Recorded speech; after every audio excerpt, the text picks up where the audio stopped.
All right. Today I'm going to be focusing on Obsidian. Yes, that's right. Because I've been using Obsidian for quite a while now.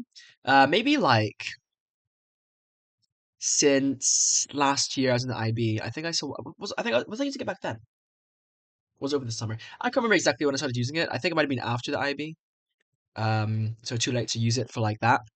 For those who don't know, the IB is like a high school graduation thing, like same like years as A levels.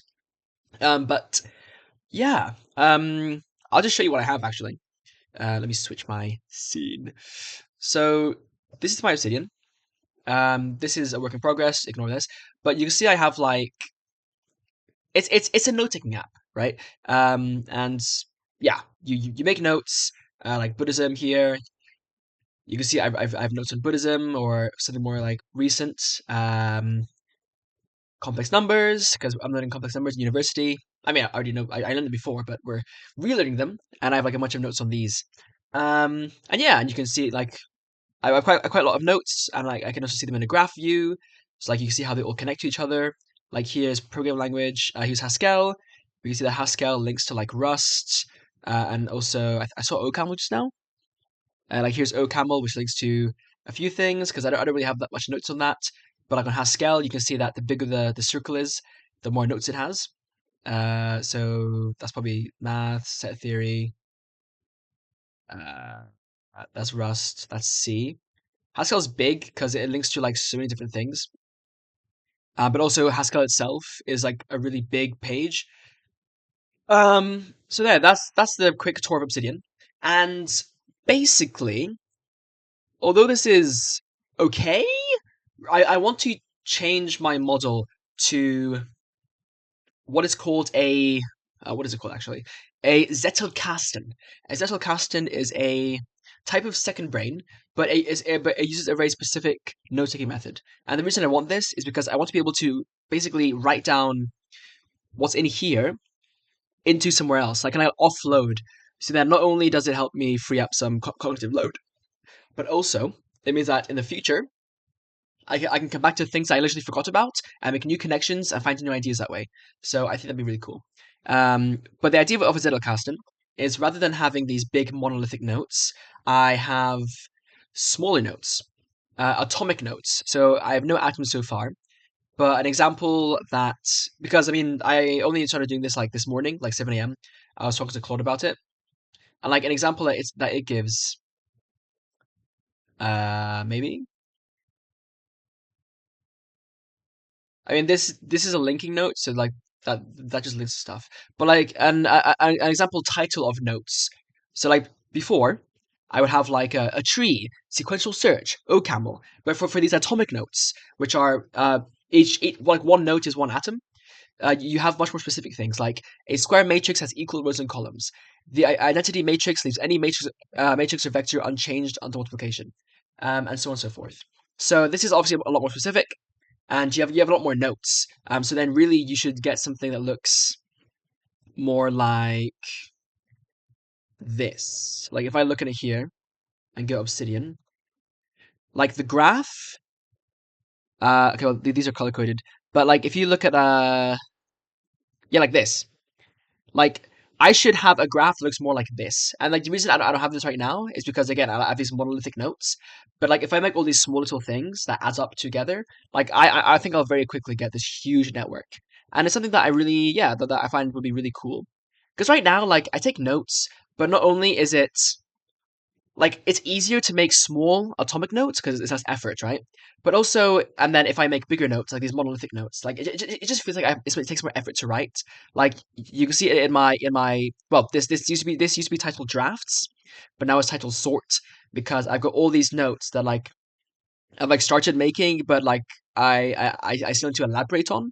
Whereas if I just do atomic notes, then I don't really need to elaborate much on because like each one is a very small idea anyway. So that's what I want. That is what I want. Because like so far, like down here, you can see I have this category, I have this folder called Wiki, because it's literally like a wiki of content of notes, which is not what I want. I don't really want a wiki. I want a brain. So I'd be lying if I said I fully understand most of it, like what I need to do so, which is why I've prepared a bunch of articles that I want to look through, and like tutorials, and I think even a few videos maybe that will just explain the process of Zettelkasten and how to get that set up in Obsidian.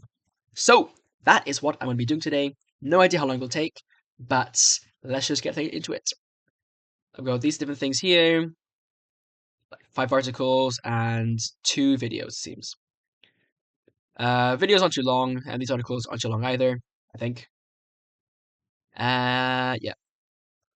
So, because it's a lot to read, I'm not going to be like reading out everything out loud. I'll kind of just be reading through it and then giving my thoughts on it as I go. So yeah, we'll see. Maybe I can make a video out of this for the main channel later. Maybe if it's particularly interesting. So let's get started. I guess I'll actually start with. Should I watch the videos first? Yeah, I'm gonna watch this video first because there's a book by this guy. I don't know how you pronounce his name. Sonke Ahrens. That's definitely how you pronounce it. How to pronounce it as German? So it's Sunke. Like Dankeschön. Sunke. Why is it 1 minute 28 seconds? Sönke. Zunke. Okay, Zunke. So Zunke Ahrens, maybe. Ahrens? Zunke Ahrens? Anyway, so this guy made a book called How to Take Smart Notes, I think it's called. Yeah, literally. How to Take Smart Notes. And it's a whole book. I wanted to read it, but I couldn't find an online PDF version for free. I could only find it on archive.org, which I'd have to like borrow. But then like I can't like treat it as a PDF, so it's just more annoying to read. And my school library has it. My uni library has it, but it's checked out, and there's only one copy. So I was like, you know what, screw it then. I'm not gonna read the book. I'm just gonna watch this video because apparently it has the core message. It's got 133,000 views, and people seem to swear by it. So yeah, this is the starting point. Let's see.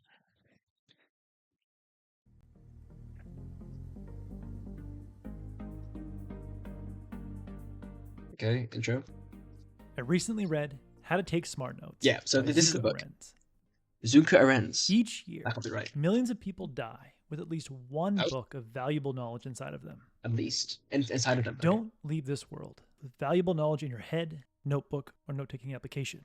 Shout out Dairy Take Milk what Oreo you've chocolate. learned or are currently learning and turn it into something useful by adopting the Zettelkasten note-taking system. Right. So I'll tell you what I actually understand so far. Besides the atomic thing, the idea is that you can take your atomic notes and then use those to string together ideas and write essays or books. And the idea is that because you already have these atoms, you don't really need to write anything per se. You just get your atomic notes, you piece them together in a structure, and then just like glue them together with words, right? But otherwise, like what you've written is already in your own words to the point that you don't really need to rewrite anything, which is really interesting. And I wonder how effective that actually is. The Zettelkasten note-taking system was invented by German sociologists. Actually, for that reason, I guess it would be good to read the book by Zunke Ahrens, because then I could see how he writes, and if I like his writing style, because like if I hate it, then maybe that's not a good system. But whatever. Sociologist Niklas Luhmann. Luhmann used this system to write 58 books and over 500 academic papers, averaging just 6 notes a day. 500 papers. At first, the Zettelkasten system will seem primitive because it's just a series of index cards and index card boxes. But the advanced way in which the system connects index cards and simplifies the way in which you write the first draft of your book, academic paper, business plan, or article makes this system remarkable. And because we're using Obsidian, the organization is not physical; it's digital, which means it can be automated. So that's really cool. I've used this system for a few weeks now, and I've been surprised by its power. Few weeks. While studying and using it, I've discovered 2 primary reasons why the Zettelkasten system is different and better than most note-taking systems. Okay.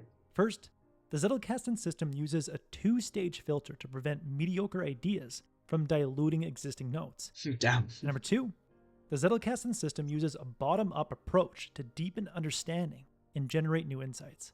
What does that mean? Advantage number 1, the 2-stage filter. Capture interesting information from books, lectures, articles, or podcasts and interesting ideas that come to your mind throughout the day. Mm-hmm. Then, later in the day, review the notes you've captured and convert a select few into permanent notes. Let's go over both stages in more detail. Yeah. Stage 1. Capture literature notes and fleeting notes. When making this book summary, I gathered what the author calls literature notes by highlighting passages in my ebook reader and extracting them into a note in Evernote. Okay. I also captured sections of online articles that discuss the Zettelkasten system and put them into separate notes in Evernote. I don't use Evernote. Over the past 3 days, I randomly had ideas about the Zettelkasten system, like what analogies I would use to explain the system, and captured those ideas in a series of fleeting notes in Evernote. Now, I use Evernote, but you can capture literature notes and fleeting notes in any note-taking application you choose. May it be Obsidian. Apple Notes, Google Keep, Notion, or in a physical notepad. Notion? How old is this video? 3 years ago. Okay, because like Obsidian's like kind of replacing Notion. No, not replacing, but like it's what people are kind of shifting to for more ownership. Capturing fleeting and literature notes is like collecting interesting artifacts on a hike and putting them in your backpack to look at later. True. Stage 2. Create permanent notes. Once a day, preferably at the same time every day, Really? go through your metaphorical backpack of literature notes and fleeting notes from the past 24 hours and determine which notes you should convert to permanent notes. Here are 2 criteria for converting a note into a permanent note. Criteria number 1. Does this note produce a similar level of excitement as when I first captured it? Many ideas will seem revolutionary in one context, but mundane in another. I often have brilliant ideas in a caffeinated state at a coffee shop I love, but later find out when I'm at home and the caffeine is worn off that the ideas were nothing special. Criteria number 2. Does this note add value to other permanent notes? You might capture a great idea, but if that idea does not seem critical to your project or does not improve your understanding of the topic you're researching, you should not waste time converting it into a permanent note. Now, but don't you want to have like a diversity of notes? Because like you never know what might benefit you. If an idea in your literature notes or an idea from your fleeting notes meets those 2 criteria, make it a permanent note by rewriting it. I actually don't like either of these criteria. Like I feel like an idea is useful to write down regardless. Like, are you really worried about getting like just a swarm of mediocre ideas? Like, what makes an idea mediocre? Like, at what point does a good idea become mediocre later on? And like for the second one, like what if you just have a new note? Because like I want a second brain, not for a particular project or like a goal, but like, I mean, a goal, but like a bigger goal, like not one goal, like the goal of just having a bank of knowledge. On an index card. I like to use 4x6 index cards. When you rewrite a note, Okay, aim I to use physical. improve it by connecting it to what you know. Mind you, if you're doing it by hand, then you do waste more time with usual stuff. But for something digital, it's less hassle to write notes, which means you can kind of you don't have to be as selective about how you use your time because you can write them faster. Finding ways to connect new ideas to existing ideas, you expand your web of knowledge, deepen your understanding, and boost your creativity. As Steve Jobs said, creativity is just connecting things. Handwriting notes on index cards forces you to slow down and clarify your ideas. And since index cards are space constrained, you must express ideas in as few words as possible, which will save you a bunch of time when you go to write and edit your first draft. It's true. Now, the second advantage of the Zettelkasten system... Wait, so is Zettelkasten solely focused on writing papers and books and stuff? It's like, I don't want to write books. I mean, it'd be nice to, but like, that's not my main goal. It's a bottom-up approach. Most people take a top-down approach to writing by outlining their book, article, or school paper, and then gathering information. But having a structured outline too early discourages you from exploring ideas outside of your structure and will promote confirmation bias. True. The Zettelkasten It was so hard for me to write uses my a bottom-up approach by extended getting essay. you to follow your curiosity, generate a list of keywords as you go, and organically grow an outline over time. This bottom-up approach to researching and writing is like improvisational sketch comedy. Yeah. The process is more engaging and creative, and the result is surprisingly good. I like this, yeah. Adopt a bottom-up approach by adding 3 things to every permanent note: a location code prefixed to the title, a list of keywords in the top right corner, and links to permanent notes in the bottom right corner. When you prefix Location code, like where you were when you wrote it. Wait, what? a location code prefixed to the title, a list of keywords in the top right corner, Keywords. and links to permanent notes in the bottom right corner. How do you do links? So keywords, I mean, obviously in Obsidian it's obvious, but like with paper. Okay. When you prefix every permanent note title with a location code, you make it easy to reference your notes later on. The first note you add to your Zettelkasten system will have a 1 prefix to its title, and your second note will have a 2 prefix to its title. But if your third note builds off the first note, it should go between notes 1 and 2 and have the code 1A prefixed to its title. Now, if you have notes 1A and 1B and wish to insert a note between those 2 notes, it will have the code 1A1. And if you insert a note between 1A1 and 1A2, its code will be 1A1A. Notice a pattern? I mean, it works for paper notes, I guess, but it's very linear. I guess like again like the advantage of doing it in Obsidian is that instead of having like a linear tree, you have a graph. Now let's talk And about graphs can keywords. connect like you can Keywords triangles are like and stuff. Twitter hashtags in that they group notes together and are used to quickly find relevant notes. Aim Tags. to add 1 to 3 keywords to the top right corner of every permanent note. Identify keywords by asking yourself, what one word or phrase relates this note to existing notes? When I made this summary, a few keywords were permanent notes and bottom-up approach. When you come up with a new keyword or phrase, put it on your master index, located on an index card at the very front of your index card box. The master index includes keywords and phrases with location codes like 3A1 that act as entry points for specific topics in your Zettelkasten system that will be useful when you're looking to insert new notes into your system. And lastly, note links. A new permanent note may have many potential friends in your Zettelkasten system. So use a code. For example, if a note could fit nicely behind note 12A1, but it also relates to notes 2B1 and 24B, don't spend too much time debating where the note should go. Simply put it behind 12A1 by giving it the code 12A2, and write down the location codes for related notes in the bottom right corner of the note. So that like These enables the links graph will be helpful when you go and write your first draft. Finding links to notes in other parts of your Zettelkasten system will expand your web of knowledge and spark new ideas that will further improve your book, school paper, or article. It's so slow though. To summarize, start by capturing fleeting notes and literature notes in a mobile on paper. Then, once a day, convert a select few fleeting notes and literature notes into permanent notes by rewriting them on index cards in your own words.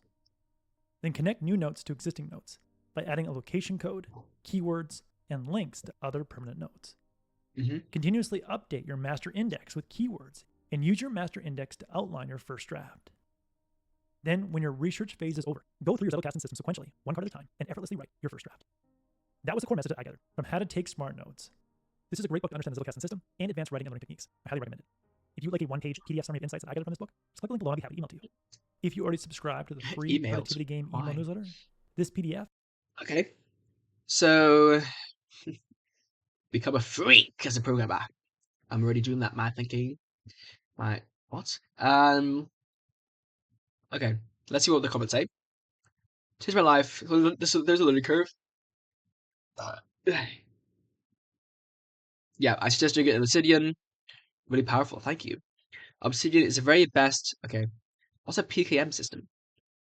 PKM system. Personal knowledge management system. Should I make a note about this? Tell you what, I'll leave the tab open in case I can write it in Obsidian later. This book inspired me. Okay. Zettelkasten is a means to an end, not the end itself. It's a tool. Right. So I don't have an end though. So I'm just distracted by these as well. Like Sam Altman's method for clear thinking.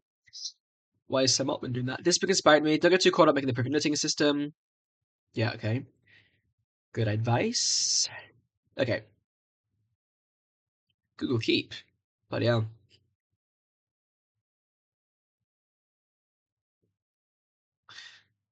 Okay, that was a good introduction. So, but now I really want to see. I really want to see how it works in Obsidian. So this video's here. I could read the articles, but let's watch this video first. Because I feel like start with the videos to like get you primed, and then like go into more depth in the articles. This has 800,000 views, so I trust it more than some of these other videos. I have a mysterious European accent. What? He looks like the guy from like How I Met Your Mother. So I think he has like an American accent. When Let's see. people first hear about Zettelkasten note-taking, they often Okay. have a Is heap he of unresolved questions like, what do I write down? Swedish? Which app do I use? What about tagging and how should I structure it? Is he Swedish? Hold on.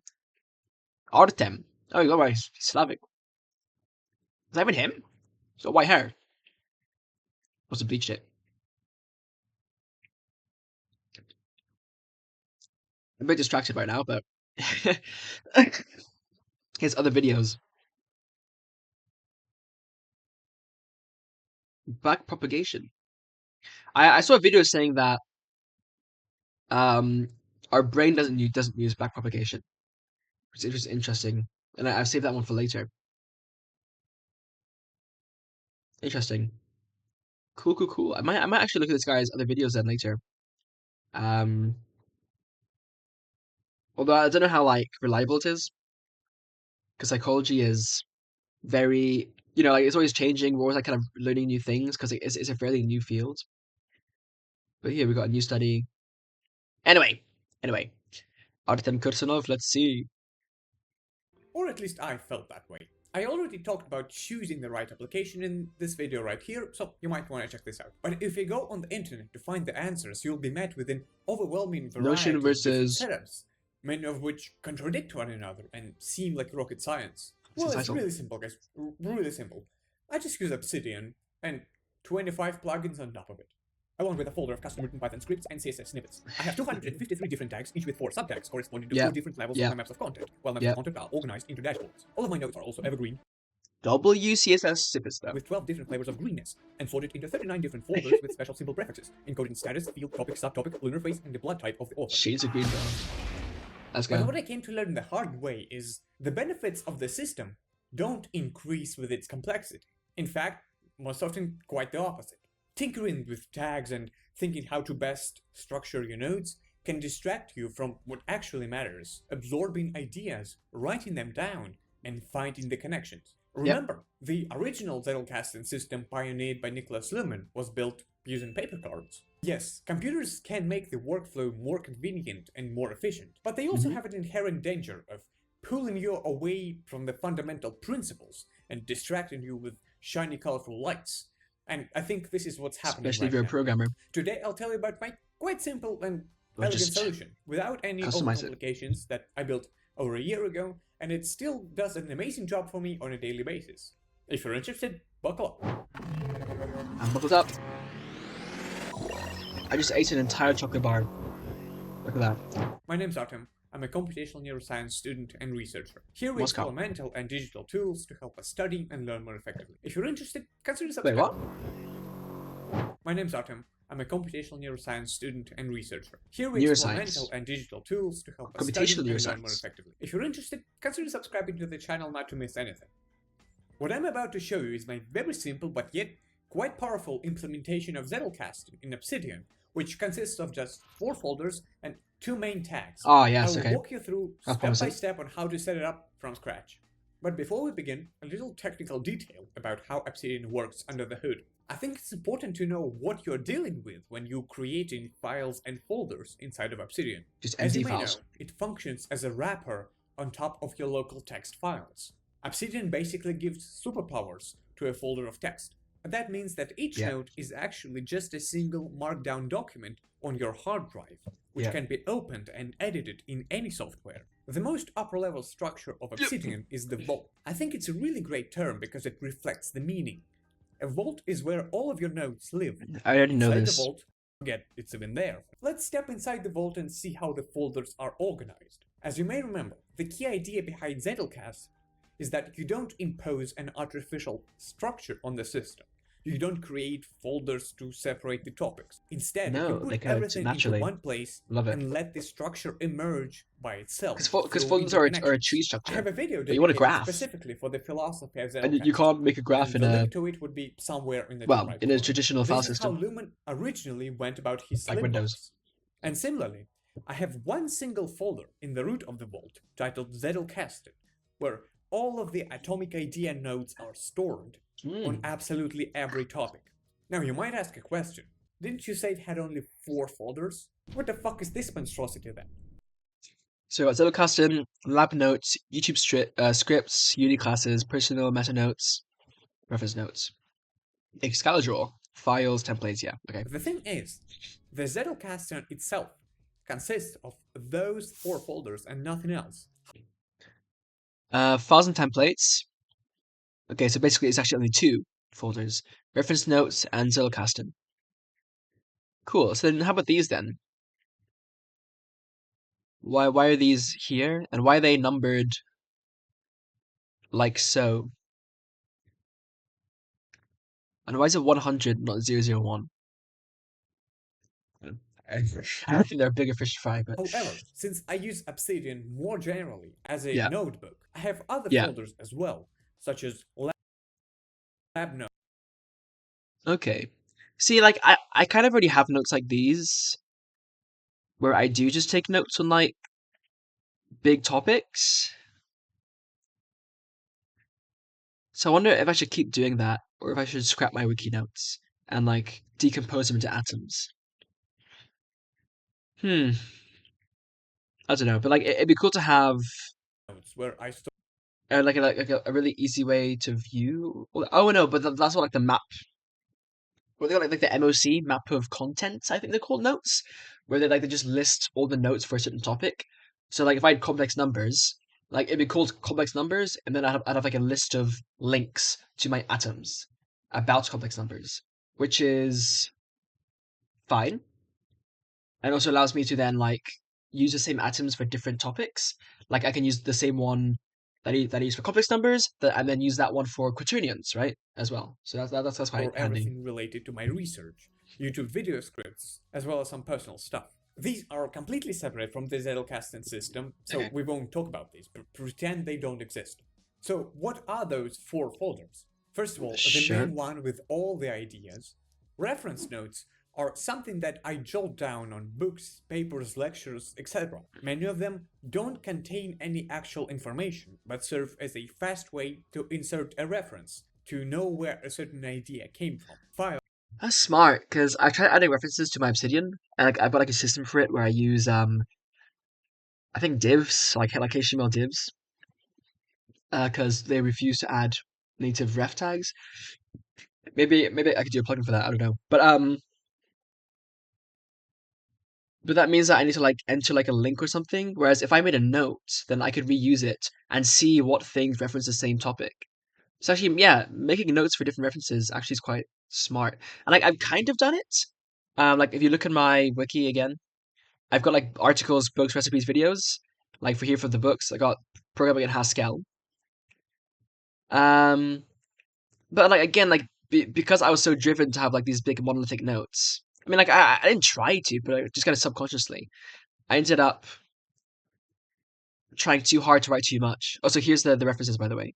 You can see, yeah, it's a superscript with a class ref, and that's how I do it. Whereas really, I could just have this article as a note, not worry about making it long. Like it could just be like a link, and that's fine. With like maybe a short summary, just no summary, doesn't really matter. And then that way I could see what else links to this. But like a really bad example is a video like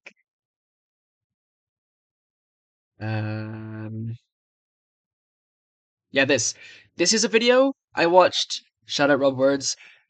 Like like I watched the video once and then went back through it again and tried to just like take notes on the entire video.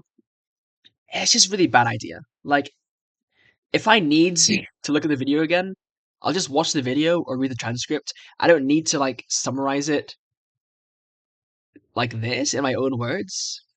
Like, it's interesting if someone wants to like look at a text summary of the video that's like highly stylized. But like, am I really gonna read this again? Not really. I'd be much better off just like taking the key insights from the video and making those atomic notes, and then just having like just this top part as this note, so I can reference it.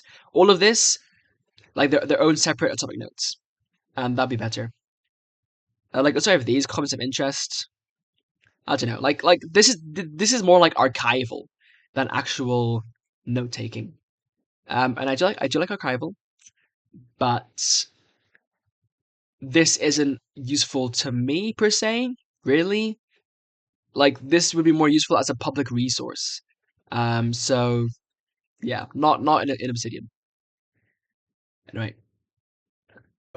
Is where all of the attachments are stored, mostly images, and templates is where all of the template nodes are stored. But Yeah. we'll get to the templates later in this video. Okay. Setting everything up. The first thing to do is to create 4 aforementioned core folders. Okay. Zettelkasten, reference notes, I've files, already done and this. templates. Next up, go to settings and then files and links. Change the default location for nodes to in the folder specified below and select the Zettelkasten folder we created. Yeah. Similarly, change the default location for attachments to the files folder. Yeah. You can change the theme, that is how your Obsidian looks, for something more pleasant in the appearance section of the settings. For example, I really like the dark version of the Atom theme, so I'll select that. Note that when you install a particular theme, it's just a .css file in the hidden, pre-built in Obsidian, but disabled by default. I really like the following plugins. Tag pane, to see all your existing tags on a nice panel. Tag pane? I mean, I don't use tags though. This guy said he does 2 tags though now. And templates. This one is essential. I have no idea why they left it off by default. Ooh, and What? did you see the Zettelkasten You have to enable templates? graphics plugin? I have it, Leave but like it damn. off despite the temptation. This will make the titles of your nodes look ugly, plus it introduces friction in creating a new node. No In need. a moment, we'll do something more elegant. Next up, community plugins. And ooh boy, once you turn off the safe mode, there is a lot to choose from. But be careful not to get lost in this rabbit hole.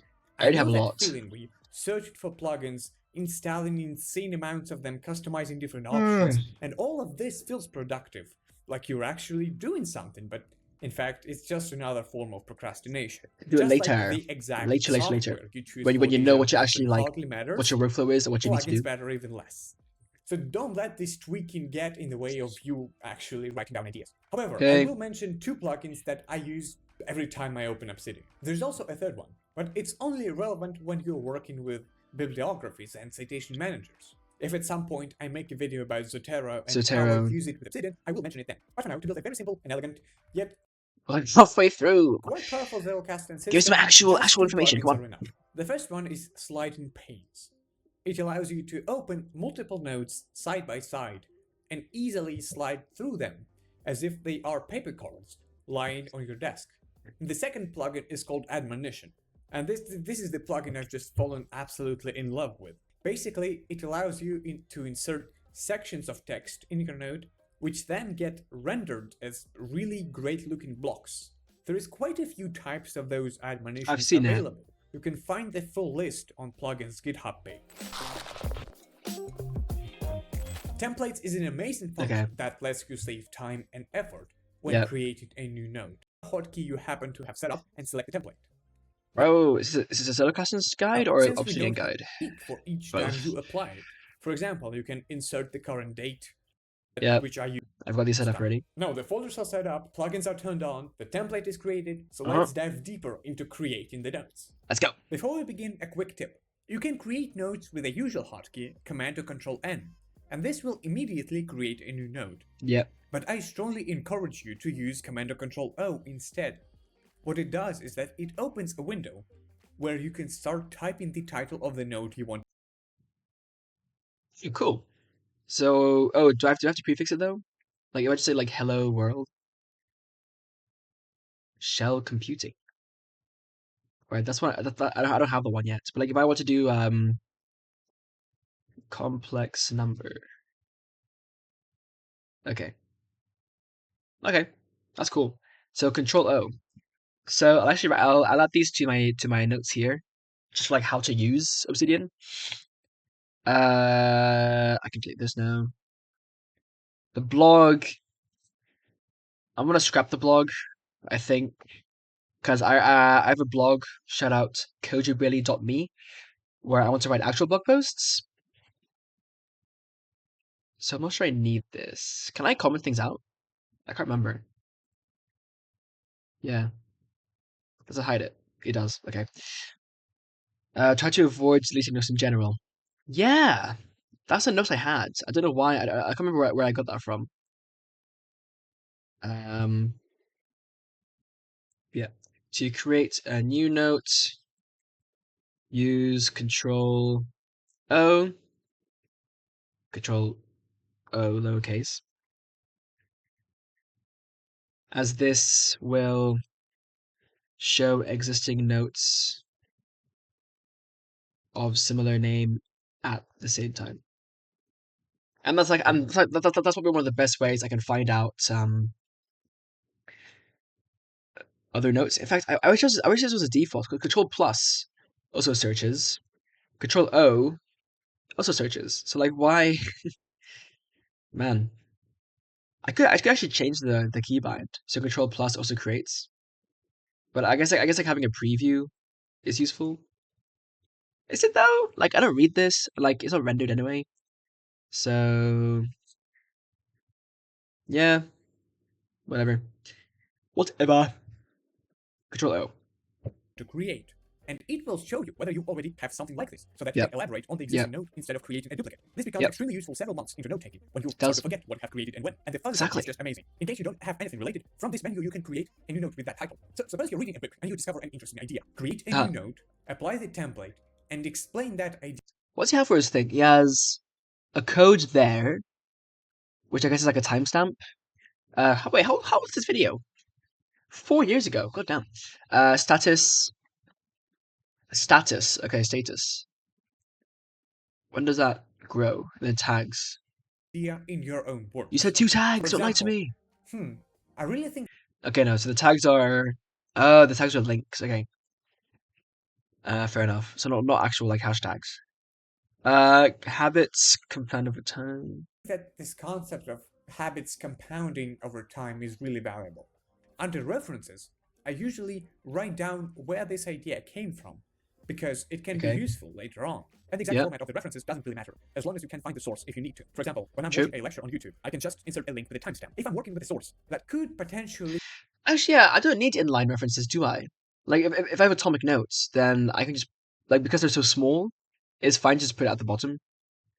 Although, like, if I want to specify exactly which, like, what information is from where, I don't know. contain a whole collection of ideas that I'm likely to turn into Zettels, like a book or a huge online course, I will create This gradient is cool. a separate node dedicated for the source and put it At some point, I might do like a CSS session where I just customize Obsidian. inside the references folder. This is primarily to save time, since I can easily insert a link to that reference node instead of writing down the title and author every time, which, by the way, Yeah. takes us to link. This is the most powerful feature of Obsidian. And the fun, by the way, takes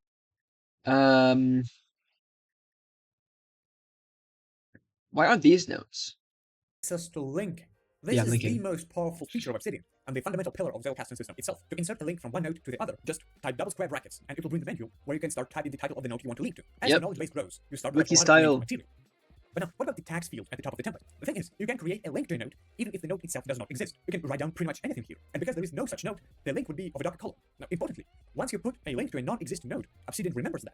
And the next time you type double square brackets, it would be on the list. That way, single nodes can function as tags. And these non-existent ghost nodes will be displayed on the graph view. Pressing Ctrl Command G will show you the graph of the entire vault, where the nodes are the nodes, and the edges are links between them. As you add more and more nodes and tags, Yeah, why do we call, like, the lines between nodes edges? Like an edge is like an edge of like a square or something, like a side or like a corner, like a box. How is a line between 2 points an edge? Tag them. Eventually, in the graph. Whoops. I think I just went out. Yeah. Why is YouTube verifying my identity? I'm a real human. Trust me. When people first hear about Zettelkasten, when I'm watching a lecture on YouTube, I can just with the source that could insert a link with a lecture as long as you can under references and explain that idea is really valuable. Under references, I usually write down where this idea doesn't really matter. For example, when I'm watching a lecture on YouTube, I can just insert a link with a timestamp. If I'm working with a source that... Why did it never occur to me that I can embed videos? Or is that an extension? Because I have links. Like, if in my videos, I couldn't find out how to embed it, so I just put a link in the thumbnail. But if you can embed it, that's obviously just way easier. that could potentially contain a whole collection of ideas that I'm likely to turn into Zettels, like a book or a huge online course. I will create a separate note dedicated for the source and put it inside the references folder. This is primarily to save time. Yeah, we just read this. Just type double square brackets and it will bring the menu where you can start typing the title of the note. But now, what about the tags field at the top of the template? The thing is, you can create a link to a note even if the node Obsidian remembers that. And the command G will show you the graph of the entire vault, where the nodes are the nodes, and the edges are links between them. As you add more and more nodes and tag them, eventually in the graph... Pro tip, if you're watching a YouTube video, if you hold, click, it goes 2 times speed, right? The main Zettel idea but hold click, right click, nodes, which initially play the role and it stays on 2 times speed. That means that this particular topic is recurring over and over again in your second brain, so it must be important. And this is the next level of organization, kind of like folders would be in a conventional note-taking system. But unlike folders, which come before you create the notes, this structure emerged from the content itself. I have adopted the terminology that's quite popular in the community nowadays.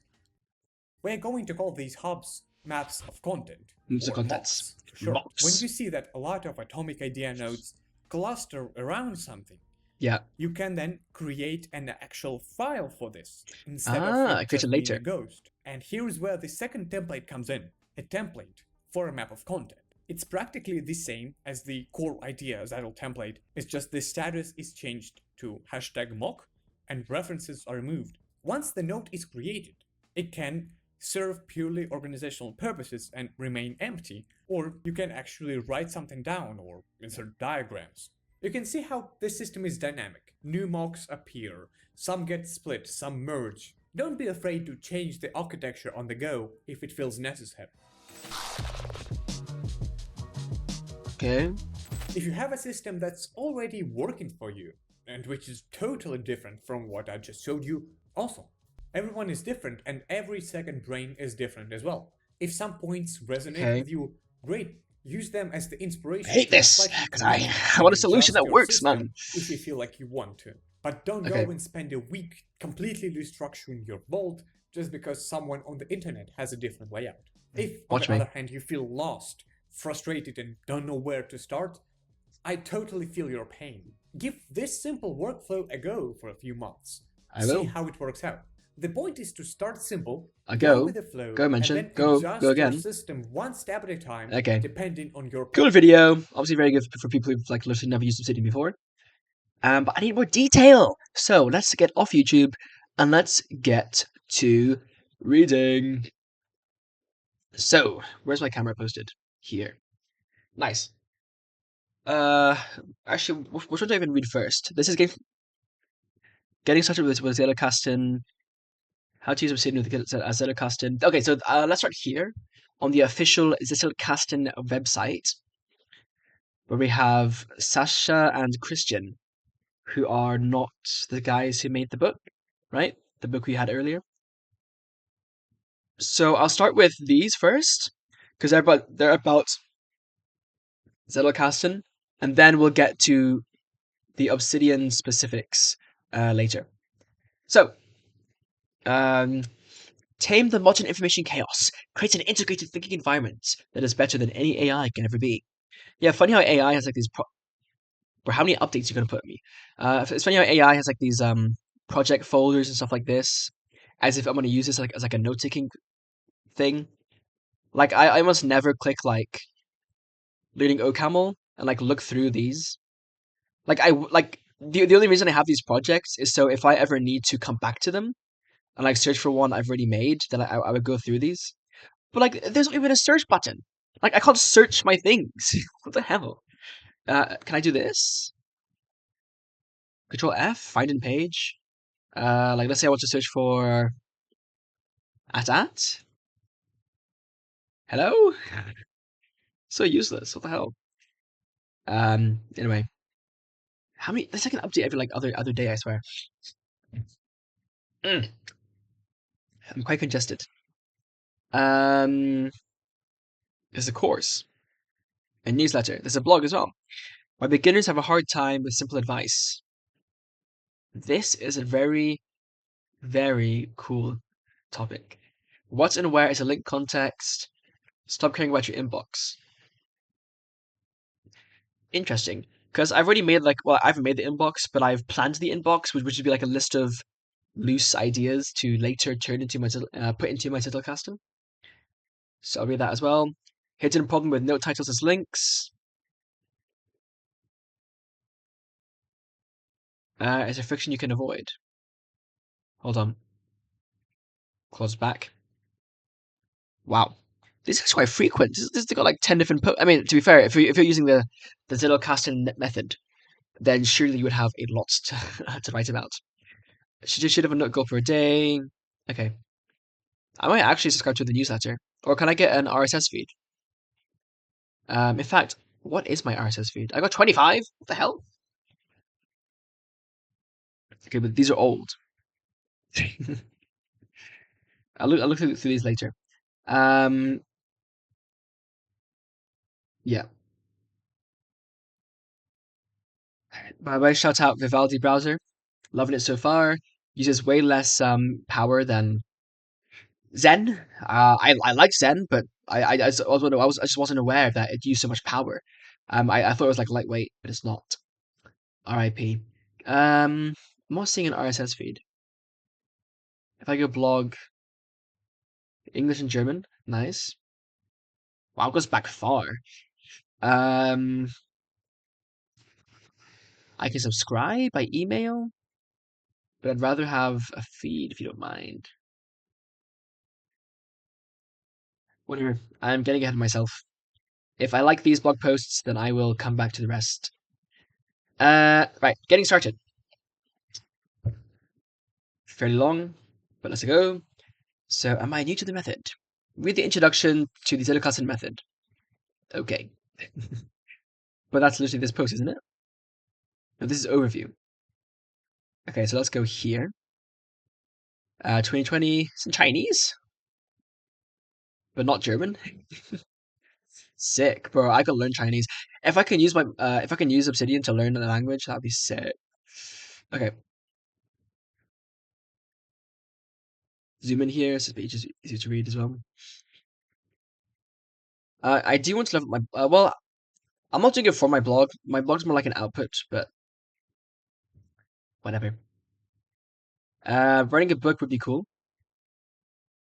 I met someone on Discord in like a philosophy related server who like I talked to him, like, it's cool. And then he's just sent me a book that he wrote. And I'm just like I'm talking to like a 40-year-old like actual like book author who's just like this fairly long book with like acknowledgements and everything. And I'm just like, damn, I must be doing something right if I'm meeting these kinds of people.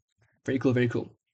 Yeah, I would like to excel at research, but really, is the reason I want a Zettelkasten is more to draw ideas from, like a source of creativity. Because if I can see my ideas, then I don't lose them. That's my real goal. And like blogs, videos are just forms of creative output. But like those aren't goals in of themselves. Because I don't like, yeah, my goal's very loose, right? Like I want to be inspired to have a goal from my Zettelkasten. Holistic method on how to deal with knowledge in your life. Yes. Okay, this guy gets it. I feel like those videos didn't really even get the crux of what a Zettelkasten is meant to be. Highly effective. Okay. I'll take your word for it. Oh, I've never played World of Warcraft, but Clash Royale. Speaking of which, I'm going to interrupt this video recording to just claim my free puzzle piece. I also need to charge my phone. Whoops.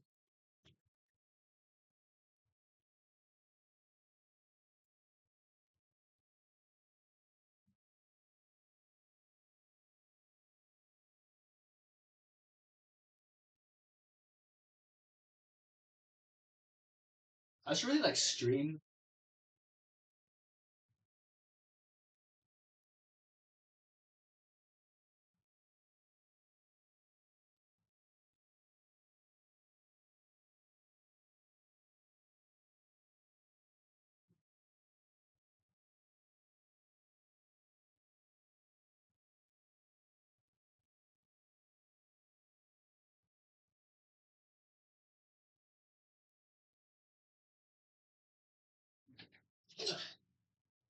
Okay.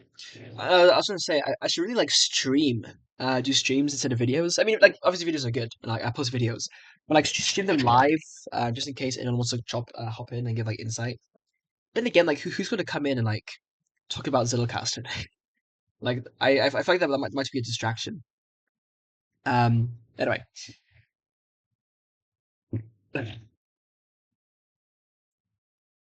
Yeah, high level of consistent effort. I feel like if I can really see the benefits of the Zettelkasten, I will put in the effort. Because I really just want to get into the flow of just learning, researching, and putting output. These videos are a form of output. And I kind of I sometimes get inspired by notes I see that I made in the past, but really right now my system just isn't good enough for me to say, oh, I want to make a blog on this topic. Let's look at my notes. Because either I just don't have the notes made, or I do have the notes made, but they're not really in a format that I can just extract and make a blog post out of or make a video out of. Yeah. If you can't swim, okay, so you should learn how to swim. Okay, I'm not a swimmer, but I'll take their word for it again. Okay, take some practice.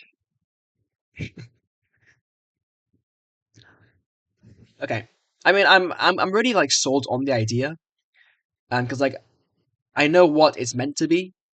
I just need to know how to do it effectively.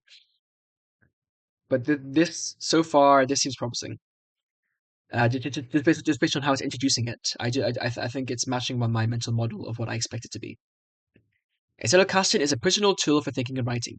It has hypertextual features to make a web of thoughts possible. The difference to other systems is that you create a web of thoughts instead of notes of arbitrary size and form, which is what I was doing before, and emphasize connection, not a collection. Why is it called a Zettelkasten anyway? Niklas Luhmann, the godfather of the method. Okay, I thought I thought the guy who made it would be called John Zettelkasten or something. But then what's that book of how to take smart notes? Is that even actually related? I mean, obviously it is related to Zettelkasten, but did he coin the term? I don't think so. He was a highly productive social scientist. Oh, this guy was mentioned in the video, wasn't it? The first video we just watched. 50 books and over 600 articles. He had a companion, but not a human companion. 150 unfinished manuscripts. Oh my god. 1,000 pages. That's crazy. Luhmann himself stated that his productivity stems from working in a partnership with his Zettelkasten. But he used paper slips, which makes it even more impressive. I wonder how big his collection was. Drawer cabinets. Yeah. He had a theory of society, was a workaholic, and was an enthusiastic bureaucrat. Sounds like me. I'm definitely a workaholic. Okay. Surfable. On Wikipedia, just click the link. Yep. Exactly. So the fact that he did this on a paper-based system is just insane.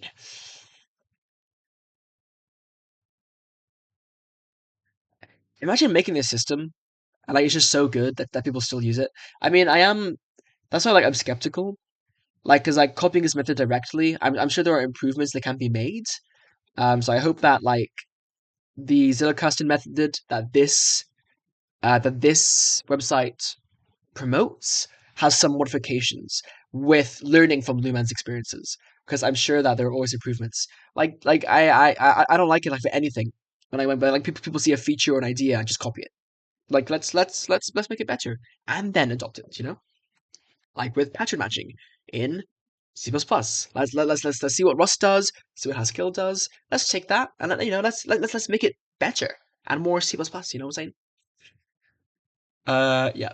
Okay, so I'm glad this one actually acknowledges digital tools because, like, the whole like even if you're like someone who's like, oh, but paper is more traditional. Like the whole point of Zettelkasten is not to make paper. Like it is genuinely wasting time.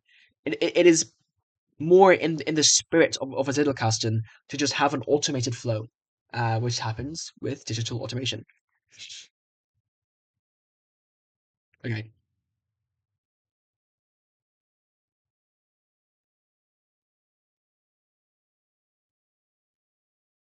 Less effort per time.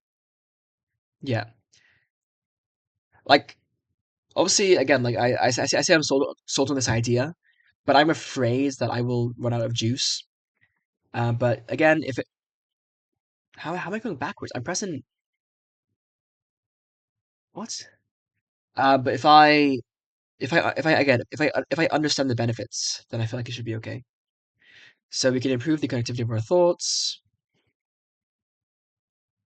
Yes, insights are from unexpected connections, and like Steve Jobs said, uh, creativity is just making connections, which is not too bad of a quote to be honest. Oh my god, there's a mathematical theory for this. That's awesome. Also, holy aura on this picture. God damn, Claude Shannon. We can be more productive. Yeah, less fiction. Less fiction, man. Just less fiction, please, please. I hate fiction. Let's minimize it. Yes. Wasted effort. I think what kills motivation is not like that you have to put in lots of effort, but that it feels like wasted effort. Because like I can like start programming and then just like program the whole day if I like if I'm really making progress and like I feel like I'm really learning. But then as soon as I reach a point where I feel like I'm just wasting my time, like yeah, like I'm not really reaping the benefits from this.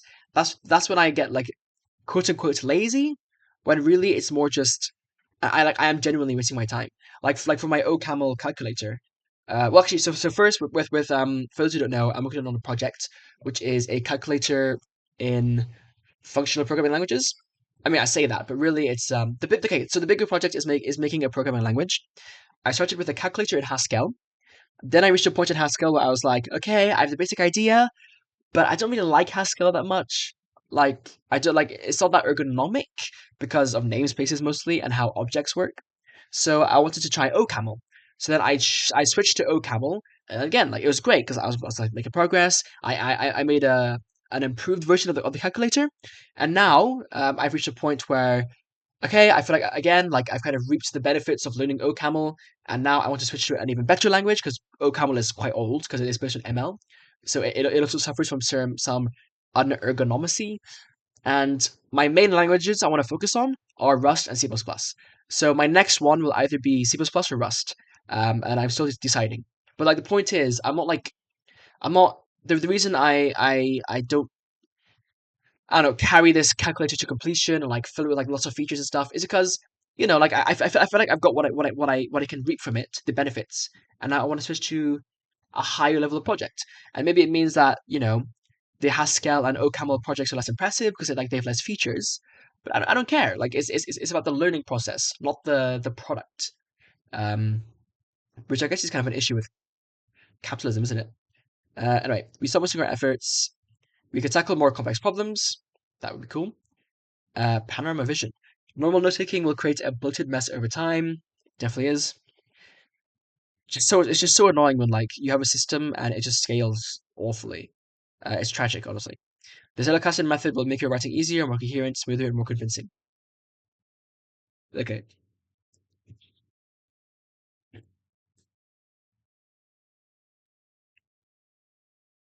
yeah, nice. Uh, Luhmann's words. What are we going to do with what we've written down? Certainly at first we will produce mostly garbage, but we have been educated to expect something useful from our activities and soon lose confidence if nothing useful seems to result. Really? Have you been educated? maybe back in the day. We should therefore reflect on whether and how we arrange our notes so that they are available for later access. Goat. He has a website? Niklas Luhmann. Is this him? Same Luhmann. What? Wait, how old is this guy? This is translated. Back to index. He has 2 essays here. Learning how to read? That's cool, actually. I do want to learn how to read. He died 1998. Okay, so he's not that old. That's crazy that he's like he had this this outlook, which I agree with. We have been educated to expect something useful from our activities and soon lose confidence if nothing useful seems to result. Like the reason that I get bored of things like in school or whatever, or like well used to, was because I just felt like I kind of wasn't like it just was like yeah like I wasn't really resulting in anything useful from it. And like that's really hard for motivation. So like now I focus on things that I feel are actually of worth. Anyway, yeah. So the fixed address of each node, a unique address. In this digital age, we rarely think of this problem unless we are software developers. Amen. Yep. Yep. So he had a numbering system. I'm not sold on this because, like, obviously with any naming system, because we write text linearly, then the actual system itself also has to be linear. Um, which means you get a tree-like structure. Linear as in like you can't have recursion in your writing, right? Like you can't write in circles. Literally speaking, you can't write like a circular text. It has to go sequentially. Um, like is this necessary? Hopefully this thing actually addresses that issue.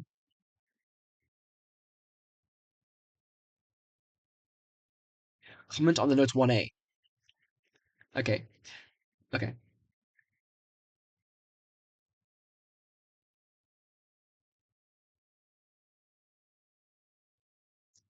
Yeah. It makes organic growth possible. Hypertext. Is hypertext just like a link?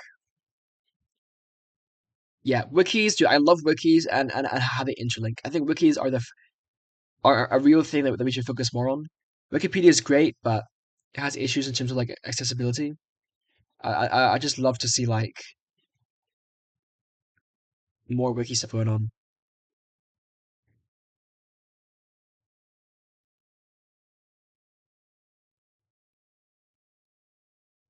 Non-linear link structure. I mean, I call it linear. Like it is a tree structure, but like that's the limits of it. You can't really have a graph with your IDs alone,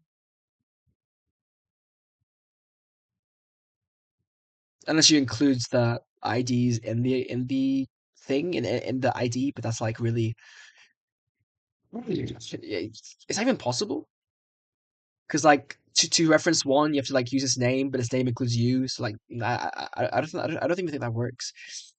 Um, it is not important where you place a new note as long as you can link to it. Yeah. So do we even need a fixed address, or can we just link and use arbitrary names? I mean, not arbitrary names, but like names that are just English. Yeah, it made a paper-based hypertext possible.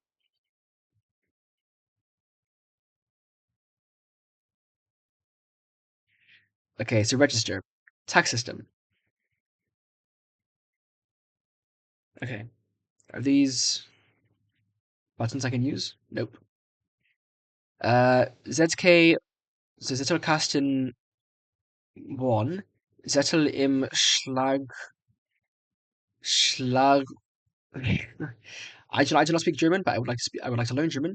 Schlagwortregister. Register.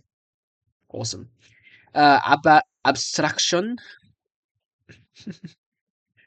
We got Greek. Let's go. Axiom. Oh, is this like a the hell? Did someone like create like a like an archive of his Zettelkasten? That's awesome. Oh, that must be hell to read though. Look at the paper, bruv. Like I assume this is like recovered or whatever. But this is like 1990s. Like there's no way the paper is this bad. But you know, I mean, to be fair, we assume this is his very first register or whatever. That's cool.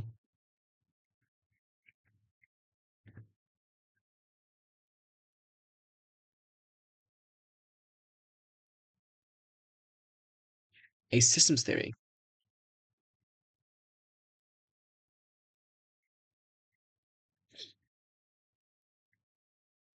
Alpha and omega of the world of Zettelkasten. What's the alpha and omega? The alpha vita. Everything becomes possible because of it. What is this reference? Alpha particle? Oh, just A to Z. Okay. What the hell? Sorry, but why do Amazon review so cooked? Like 4.4 stars out of 5. This gets like a whopping 20%. I don't know. Rotten Tomatoes. Okay. Personal tool.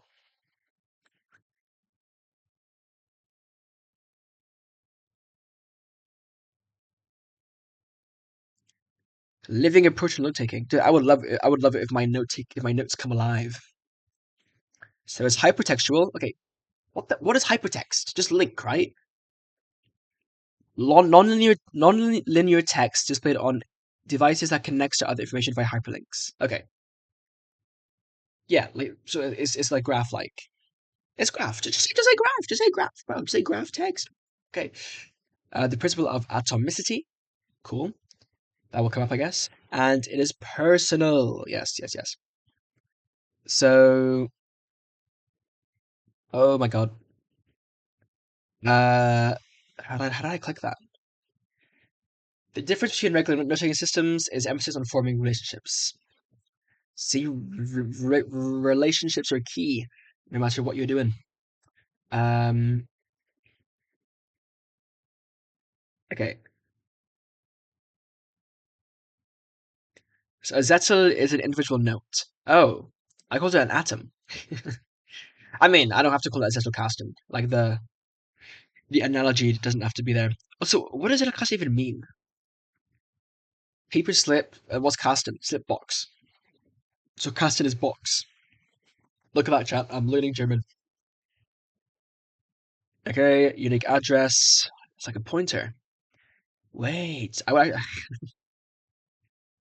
uh, low key. Can we like use like add a whole like pointer address system? Would that be peak? What am I saying, bro? Copy semantics for notes. The principle of atomicity. Maybe I'm cooking. I'll put it in my notes later. There's a whole post for this. Atomicity. Bro.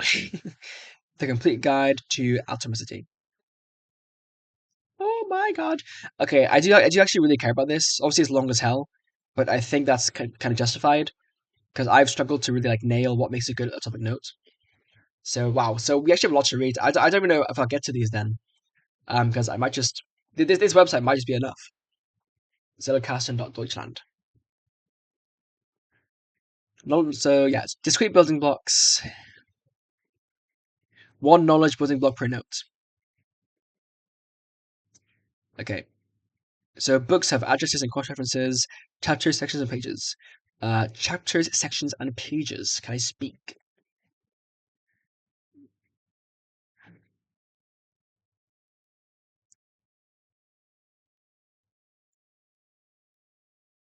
Yeah.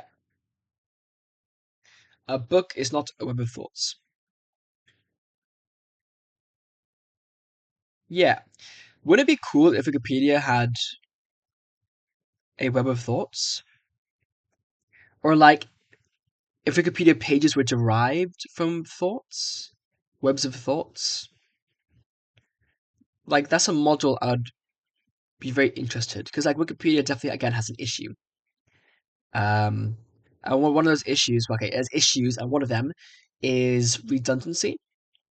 You have the same information across multiple different pages, but because they're across different pages by different authors, they differ in some ways, and that actually makes it a bit hard to understand sometimes. Like I was trying to again like learn category theory. I say again because I've talked about this before, and yeah, I saw some contrasting ideas that made it a bit confusing. Whereas if everything is like referred to one link, I guess, or reference for the same idea, then people could just improve that one idea, and we'd be chilling. Yeah, Wikipedia is an encyclopedia. Yep, Wikipedia is for information, not for thinking. But I do wonder if this model could also refer to could also work for information retrieval. Because like atomic, like just like atom at atomicity. What's the word? Okay, let's move this. Atomicity is useful in general, like just like any domain, because you can like break it down. Like I feel like it's a useful model of which you can build abstraction on top of.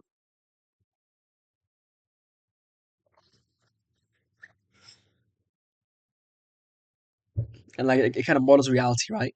Because to our understanding, everything is built up of these atomic particles. Even atoms are built up of like I don't know, um, what are they called again? Quarks. It's been a while since I've studied physics, but there's one Zettelkasten per person and one person per Zettelkasten. Me, my Zettelkasten, and I. Thinking is a different process. Interesting.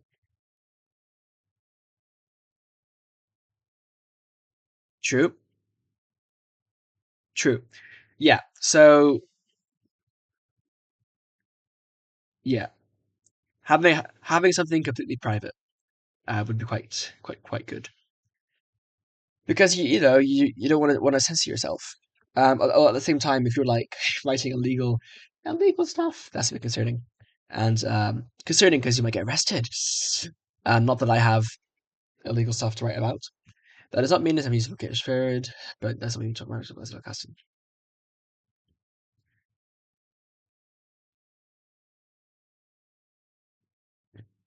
How do you Zettelkastenify your thinking and writing? Okay, so there's a unique identifier, the body, and references. Okay, cool. What app is this? David Epstein? This looks like, I guess, Notion.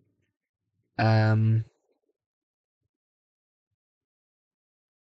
oh, what's this about?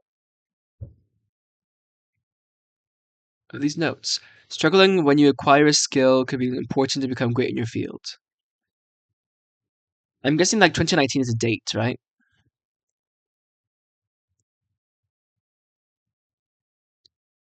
David Epstein. Why generalists triumph in a specialized world. Oh yeah, I've actually heard about that. the the power of generalists because like people say you gotta specialize early. But being a generalist is kind of cool, isn't it? Kind of cool. I say because I kind of rely on that now. Should I make a? I'm just thinking. Should I make a template for this already? I'll just like digest it and then I'll come to make the template in the end. Because right now I don't have a template for new notes. I just make the notes and fill them in manually because I wanted to be minimalist at least to start. But now I've used it for long enough where I think I can do that. Scheiße. I need to show hidden files somehow.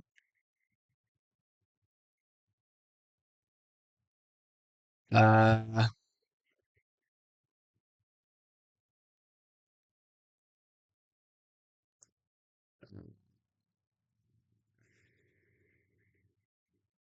how do I show my hidden files?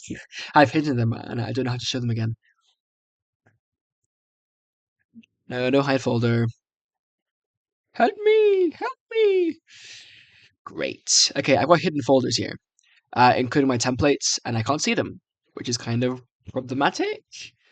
Can I not show them? Please? Editor. Okay, I'll just come back to that later then.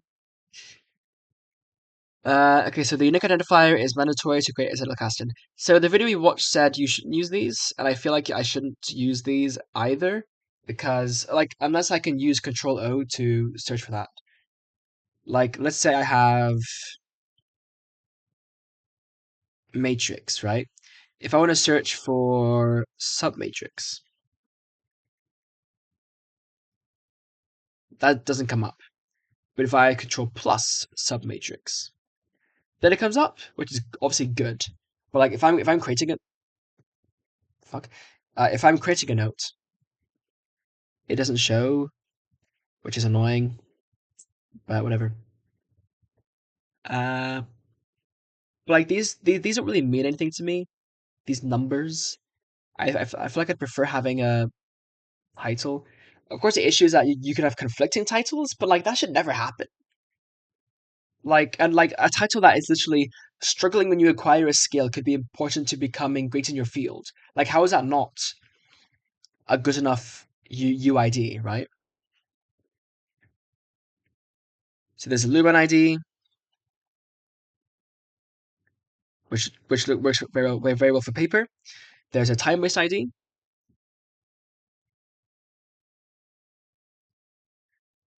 which is, it's cool to have a timestamp in general, but obviously like you may modify a note, and in that case, it kind of becomes a bit outdated.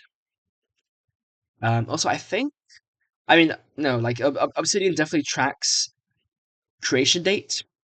Not to mention that if I were to just, I mean, it's a file. So like if I just open this in File Explorer somehow, I'm actually so bad at this right now. Okay, can I open my vault, please? I can't remember. Here. No, not that. Here. Like, here are my notes. Wiki. Like, I can see here, date modified, and if I go to my properties, I've got my creation date, which is the 7th of January. And I literally haven't modified it since. It's empty.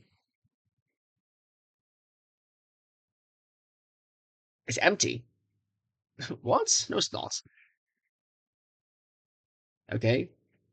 I'm not sure why that's in my wiki then, but what the hell? I'll just delete that. Okay, great example, just stumble across, but yeah, like the metadata is in the file itself, so there's not really much point in manually doing it. Unique string. Yeah, like just encode it like in hex or whatever. And title. You cannot change the title. Yeah, exactly. What? We prefer a software independent approach. That's fine, but like if Obsidian ever dies, there'll always be some alternative that is created, hopefully open source this time. And I feel like an open source alternative could come along anyway. But like that could happen, and it will surely have the same features, because like having like the syntax is also software dependent. Because like for example, these links are not markdown links; these are wiki style links. So it depends on the software whether or not it will have it. And of course, you can like navigate manually, but like that's just really annoying. Um, yeah. No, I mean this is a compelling argument, which is that if you want to change the title of your notes, then you need to go ahead and have a software that updates it everywhere else. But you know what? It's just like such a convenience that I'm just gonna trust that I always have access to software that does it. Okay, so I want to go with this. Then you have the body. So the body contains piece of knowledge you want to capture. Also, the thing with the title as well is that you need to have a good title, but that should be okay. I mean, I'm a programmer, you know. It's good to practice naming things anyway. Okay. Right. So as Zettelkasten has to be in your own words.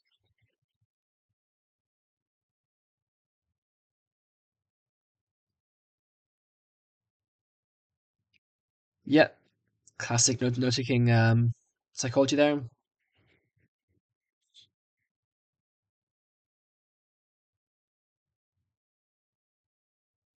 A web of excerpts or a web of thoughts. Okay.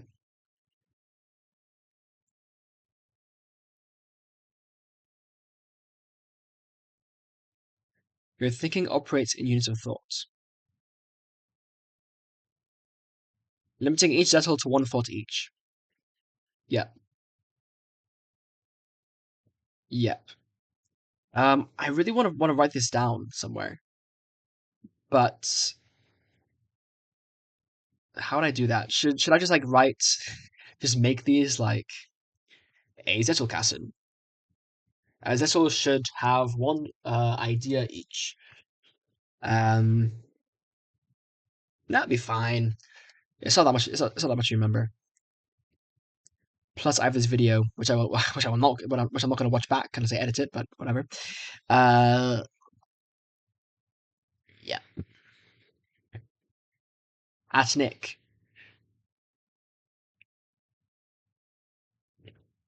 It's a question. Stick to knowledge instead of information. What does that mean? Oh, okay. In practice, it's quite simple. Information could be summarized in one sentence most of the time. Just dead. So at this time, I, Sasha, create the first draft of an article which has the working title Zettelkasten, an Introduction.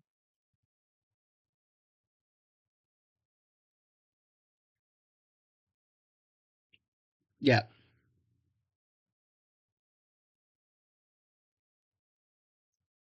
Okay. So then what's knowledge?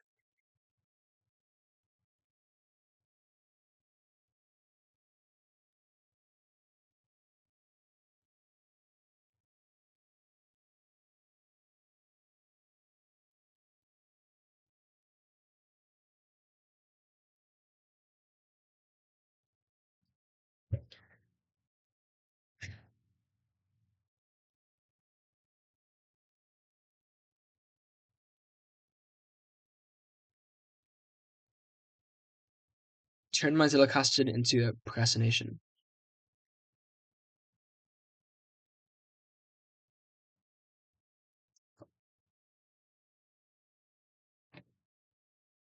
Yeah. Exactly. If in doubt, write the notes. Because if you, yeah, exactly. I mean, the video we watched literally goes against this. It says that you should. It said that you should discard notes that aren't relevant to your product. But like again, like you don't know what notes would be useful for you. Yeah, exactly. So man, that video was a bit misleading. Maybe I should make a video that gets 800,000 views. In practice, you need to compromise between taking notes, focusing on your projects. Yeah.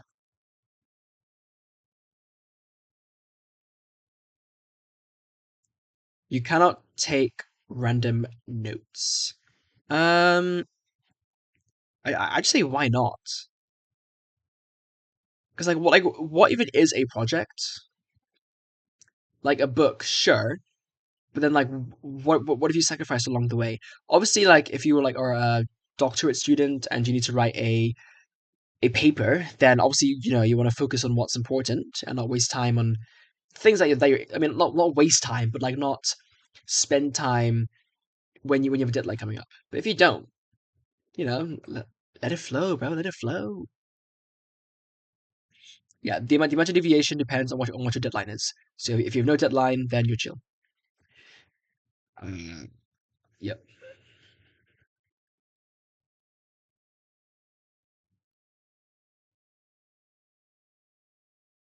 Okay. W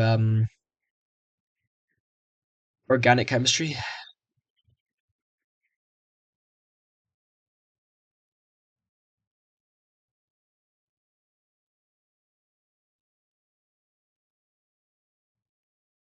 Hey.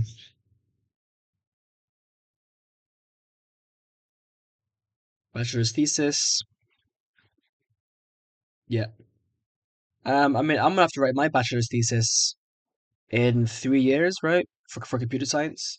So I would love to have my system set up at that point, because that'll make it piss easy. Although I mean, there's sort of projects behind it, but it's actual writing of the paper that I'm the most worried about.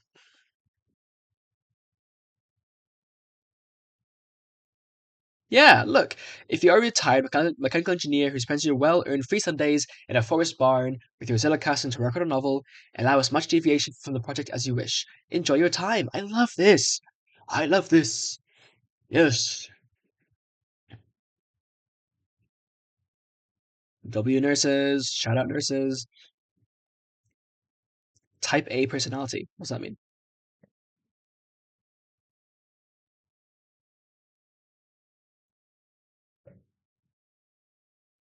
Whether you should work focused. Is that how you spell focused, chat? Yeah. Yeah. Yeah. So it depends on you. It depends on you. Depends on you.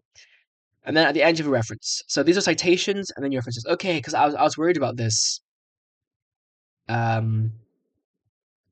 Because I want to have in-text citations, but then also see the value in having references at the end. I guess this works, but like it's just kind of hard to read. Like this, if I did that, like it would render as like this, right? Like here is what they've done, and then if I put in reading mode, like it's just a link at the end, which is not what I want. Um, so I would do like sup class equals ref probably, like so, and then I can do complex number, also, or I could also do like this. Yeah, it is an idea. But honestly, I would love to just have ref tags like this. That'd be really cool. Because like I could use a template. Um, option E. Yeah, and like have like a reference template, but ref tags just means I don't need to depend on that. And also I'm used to having ref tags from MediaWiki, from wiki editing.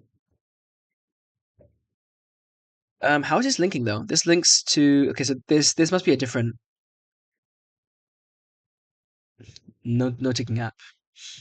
Epstein range. What's it linking to? Multi-markdown syntax. It's like treated as like a section. Yeah, it really sucks that Obsidian does not have a built-in citation method. Like it's so key. It's crazy that they've not included it after all these years. And I haven't even seen like a good plugin for it. I mean, like if I look right now in the community plugins, let's browse references or citations. Like there's Zotero, don't care. Zotero. That's a map. Copy as latex. Citations from Zotero. Callouts could be good. Bibtex. Like, I just want an inline citation. Is that too much to ask? This is a call out, so like it's not really what I want either. Like for like a references.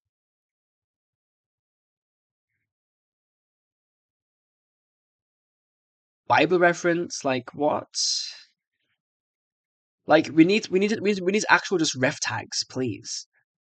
I wonder what the extent of control you have with plugins is. I mean, this thing isn't open source, so I don't know how flexible it is, or like how much flexibility and control it offers to the users. Okay, bibdesk.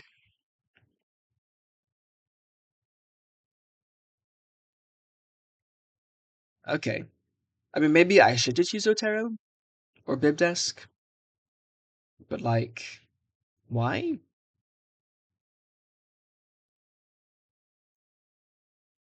Like, why do I need bibdesk when I can just use Obsidian?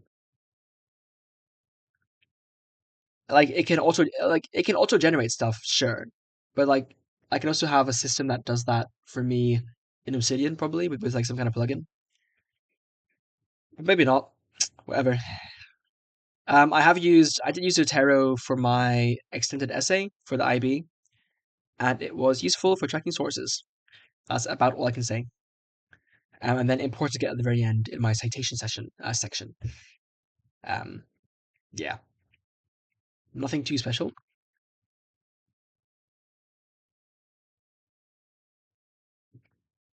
Hashtag McFly.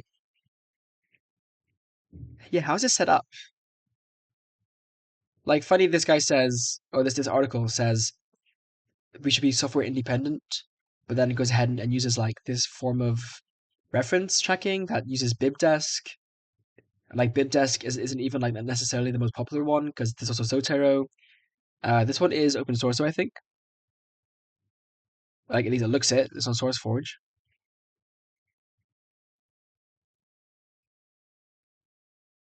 Yeah, it is. But it's specifically for Mac. So, if you switch to Windows or Linux, good luck. You're going to have a port. Sometimes, however, you will refer to the other Zettel as your source of inspiration. In that case, you base your thoughts on something you've already processed in the past. You reference Zettel by looking by the ID, blah, blah, blah, blah. Wandered through the forest and had a sudden insight about the true nature of the world. That's cool. Awesome. So if you don't include a reference, it's your own thought. Or unsourced. I mean, I doubt any thought is truly your own, but it could definitely be untracked.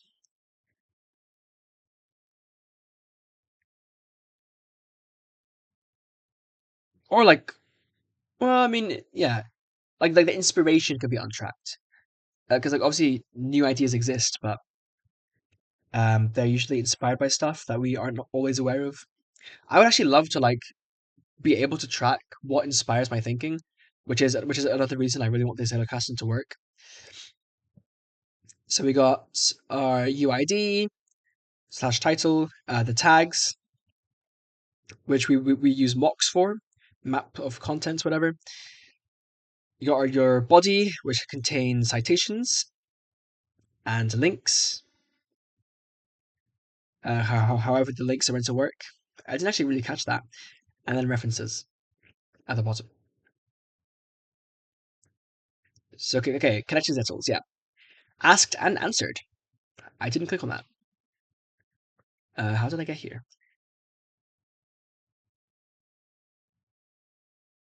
What? Okay. The true magic is connection. If there are several possibilities, we can solve the problem as you wish and just record the connection by a link or reference. Often the context in which we are working suggests a multiplicity of links to other notes. In such cases, it is important to capture the connections radially, as it were, but at the same time also by right-away recording backlinks in the slips that are being linked to. In this working procedure, the context that we take note of is usually also enriched. Emphasis mine. Yeah.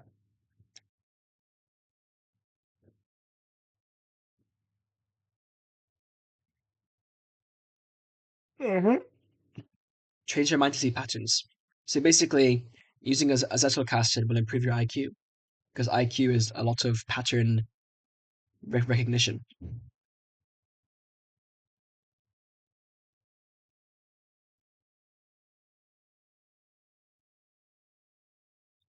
Yeah. I mean, personally, as someone who is very pattern matching, as someone who's good at pattern matching in general, in the thinking sense, I feel like I could particularly benefit a lot from Zettelkasten, because yeah, I feel like I can draw those parallels, and those would just be so good for my creativity.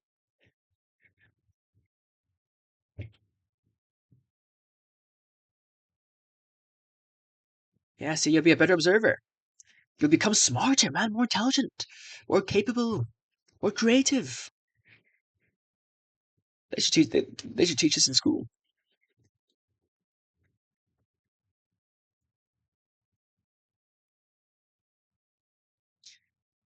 To make the most of a connection, state why you made it. Okay.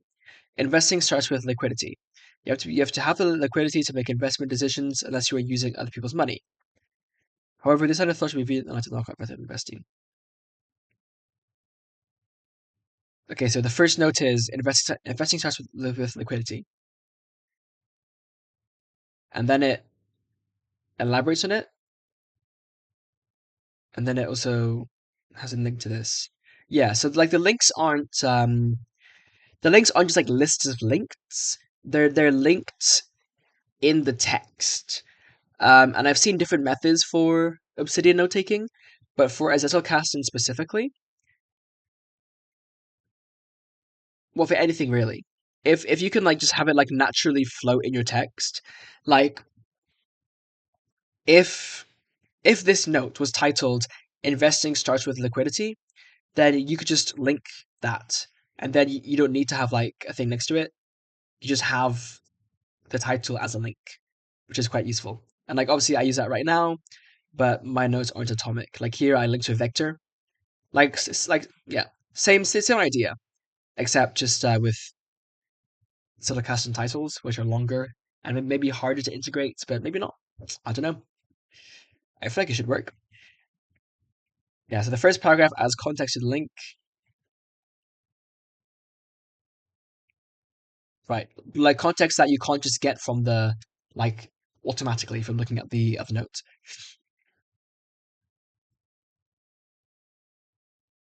Nice. I mean, you could preview the link now. Like I think if I hover over vector, like it literally displays it with Markdown, and I can just press this and it opens it up. Like rendered Markdown. So I don't know how important it is for me to like restate something, but yeah, like if the connection isn't obvious, then definitely should do so. But I mean, like, yeah, I mean, if you're on a paper system, you hate yourself if you didn't include some context on what the linking notes contained, because then it's like just numbers, and it's like I guess I'll find this then and read it. Whereas here, it's like not even a click away; it's a hover away to see what the context is. So that's kind of cool. Also, I do wonder how AI could help with this workflow. Not for writing notes, definitely not, but like for searching notes would be interesting, and maybe even just like having like your AI like read your database and like give you some connections you might not have thought of, like an AI that like asks you questions to like to get your brain thinking. That'd be kind of cool. Because then you could have three people. You could have your Zettelkasten, and your personal AI assistant who understands your Zettelkasten and helps you make connections and stuff like that. Although I wonder then if that would lessen your ability to make your own connections if you become too dependent on the AI to do that for you. But like, I don't know. I don't know.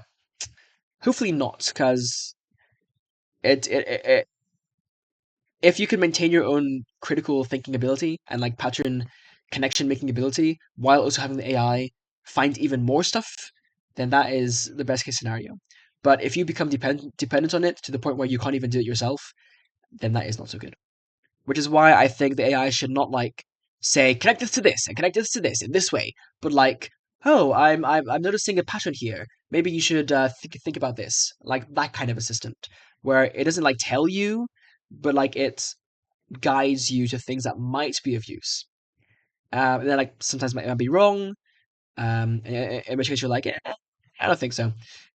And sometimes you're like, oh yeah, I was kind of thinking that, or like, oh yeah, I haven't seen that in a while. That's actually good to bring up.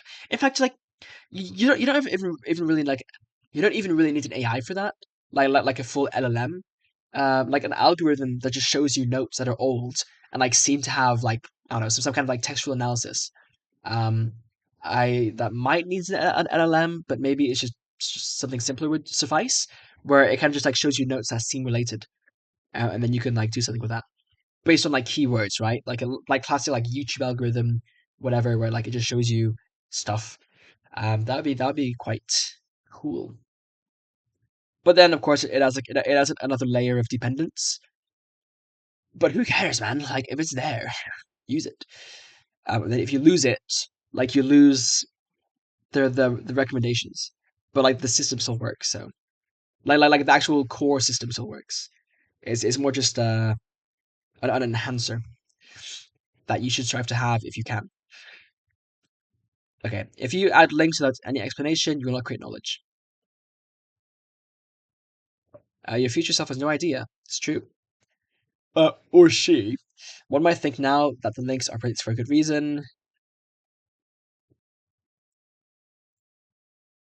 Oh no. I don't want my future self to judge me.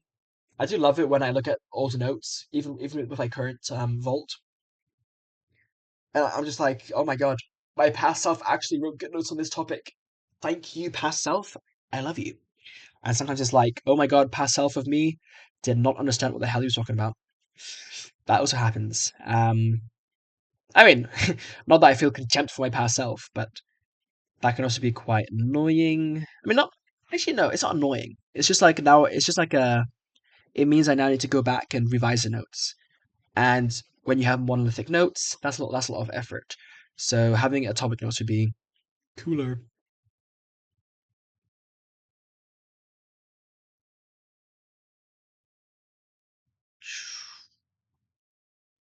Yeah. Structure notes.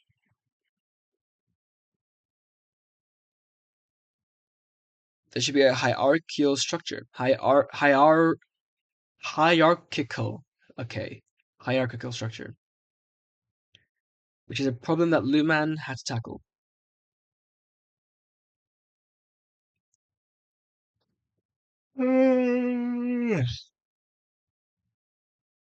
Okay.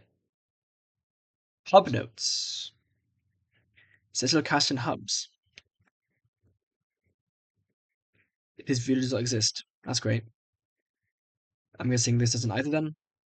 Awesome! Thank you, Vimeo. This is why YouTube is better, even if you don't like YouTube, just it's better archival. I was in German.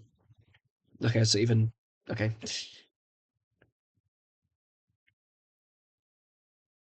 Uh,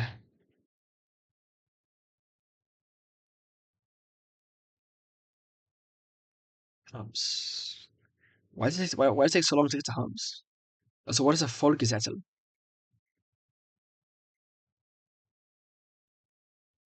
Okay.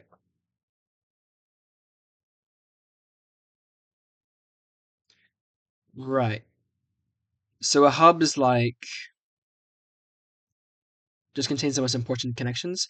Like if I make a hub for complex number theory, for instance, then I can link to the core concepts, which then hopefully have their own sublinks to even more specific concepts, maybe.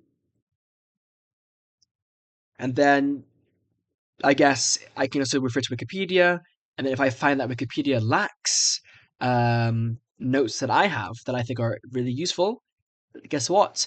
I can edit Wikipedia. and everyone will say, "Oh my god, this guy's into Wikipedia with such good knowledge, and with references too. Oh my god, this guy's a very valuable asset. He's actually like doing like research. I don't know. Yeah, whatever. Like he's actually adding valuable like points of research as opposed to just waffling. That's crazy. No shade to Wikipedia editors. I just think that would be cool. Editing Wikipedia is aura. Is aura.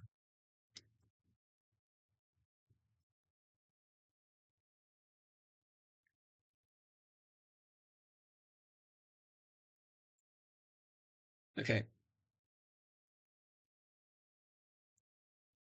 Okay. So Zettelkasten notes Workflow. Lesson. Arbeiten im Archive. Texte schreiben mit dem Zettelkasten. Anwender für Studenten, für Blogger, für Nichtschriftkünstler. Guys, I'm so sorry if you know German. I'm butchering. Für Romanautoren, für Sachbuchautoren, für Wissenschaftler. I do like the Wissenschaftler. Or is it Wissenschaftler? Wissenschaftler. Whatever. I'm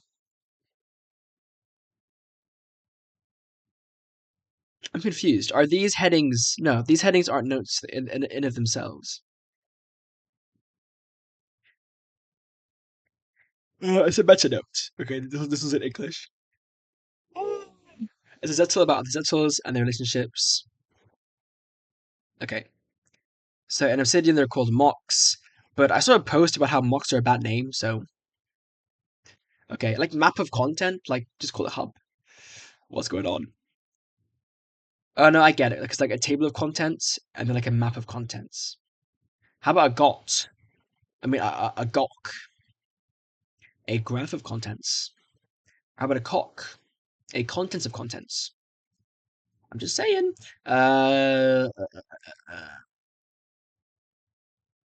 Okay, so you got chemistry model, iceberg model, Arcade model.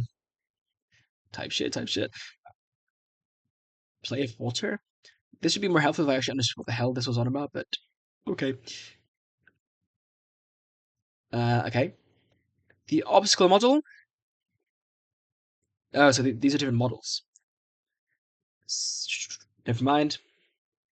Wait.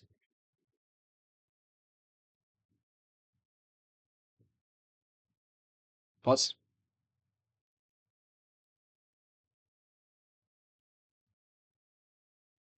Are these models for no ticking or just okay? I see. So the chemistry model is atomic. Cool. I'm a big fan of the chemistry model. Obviously, it may not apply to everything, but I think just in general, the chemistry model is kind of cool. And I wonder how these can be used for programming, honestly. I wonder which model like C++ uses, or like C uses, or Rust uses, or like Python uses. Very, very interesting. Because like they do obviously need to fit a mental model that so that programmers can digest the thing, which goes beyond just programming, but into psychology like this.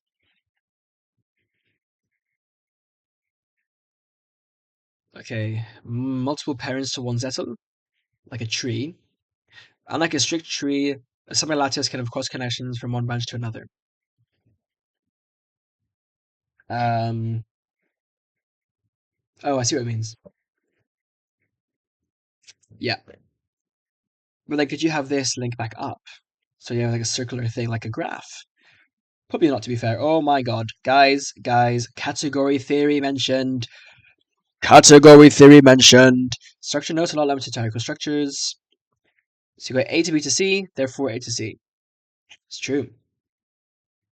The stimulation of surface cold receptors is the main driver of cold adaptation. Cold showers stimulate the surface cold receptors sufficiently. Therefore, cold showers are a viable method of practicing cold adaptation training.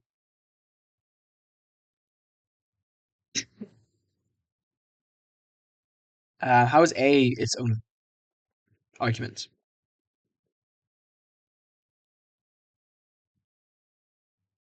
Okay.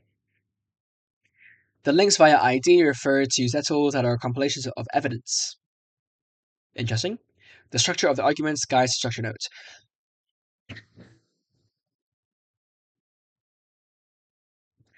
If you choose software tending to use Zettelkasten, there are some features the software should have. Hypertext, obviously.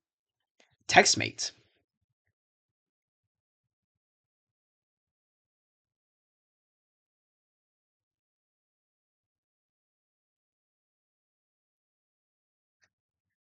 Search-based approach is more robust over time. Sure. I mean, either way, you can search for it manually. TextMate. What is TextMate?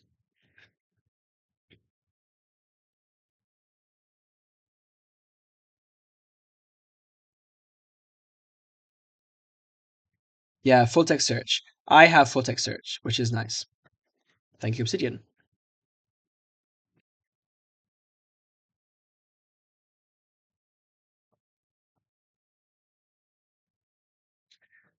I use structured notes as my desktop.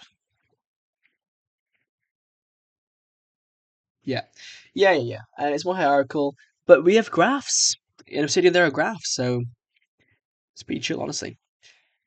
Paper-based, the archive. Software agnostic philosophy. Software agnosticism is a principle that you make the opposite of what Boxigan tries to achieve. So you're not like dependent on one software. Storing notes in a closed-off file format, like Notion does. Obsidian uses Markdown, that's fine. Making the export process difficult. I do pay for Obsidian Sync. Training the user to depend on features that are not available anywhere else. Yeah. Until, of course, someone just makes a software that has those features. Make the search function responsible for carrying out a lot of features.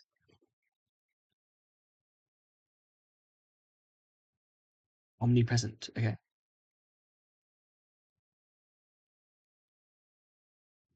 The plaintext approach is the most the paradigm uses plaintext files, private storage.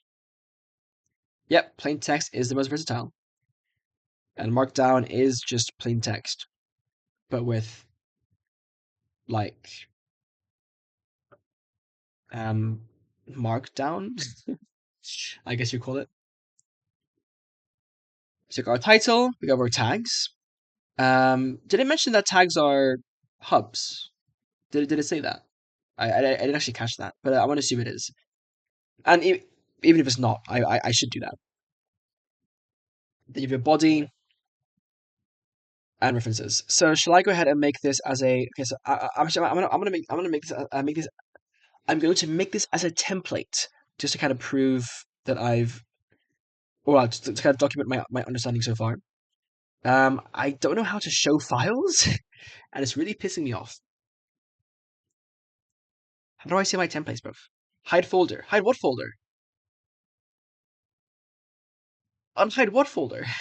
There's no folder. Is my thing glitching? Like I should be able to see hidden files, like an option to show hidden files.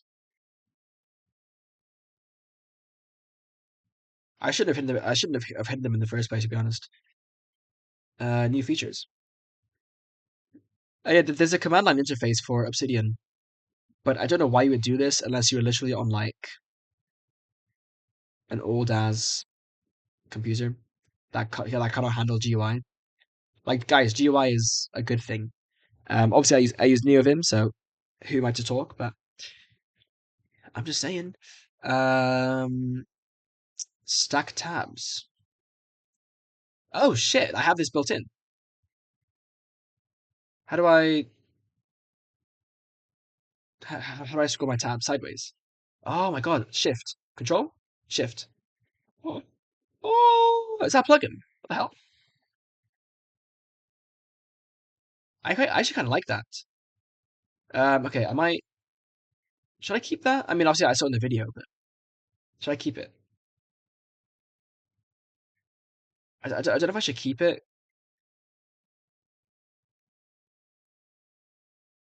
because like for these ones, I need to like do this and It's actually fine. I'm gonna see if I can get used to this. So let's see if I can show my file somehow. Ay caramba. Uh,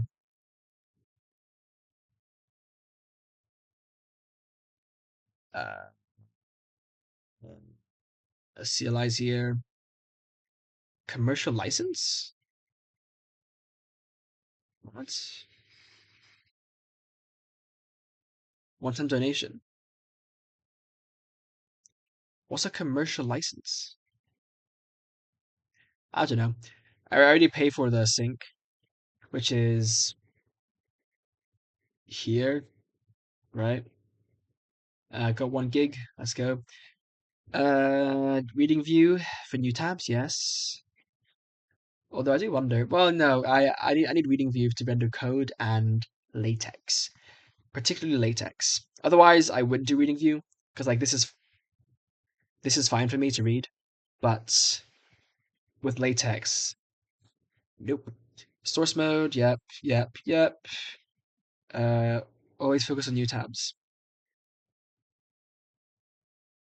Yeah, why not? Limits maximum line length, strict line breaks. Properties in document, fold heading, fold indent. I'm going to turn off the fold heading because it's useful for big notes, but I want to discourage the use of big notes. So I'm actually going to force myself to not allow collapsing. And I also don't have collapsing for NeoVim for obvious reasons. And yeah, I kind of like that because the first time I tried that was when I was using GD script in Godot, and I saw the option to disable collapsing because like I would spend so much time in code just collapsing sections, and I feel like it's just a waste of time. Like just scroll, bruh. And like if your ideas are like that, like if you're focusing on 2 different like sections and like you need to switch between them fast, first of all, you have on the right side the table of contents anyway. And then second of all, like if they are spiritually next to each other, then you probably need to just separate them into different notes. Because then you can have like the graph as opposed to a linear thing. So modularize. Modularize your notes. Let's you fold part of an indentation such as lists. Line numbers, don't care about those. Right to left, no. Spell check. Oh my god, dude, my spell checker sucks. Like the amount of words I've had to add because my thing doesn't recognize it is so annoying. UK, auto pair brackets, hell no. Hell no. Smart lists. I don't do that, no. Indent using tabs. Otherwise use 4 spaces. I am not a monster. Converts pasted HTML to Markdown.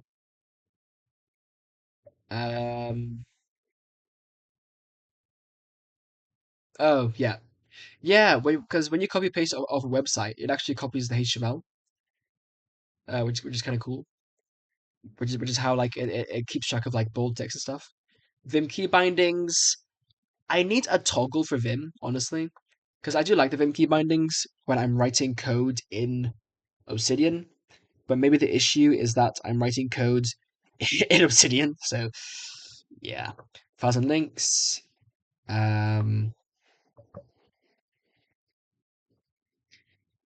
Okay, so for my new location,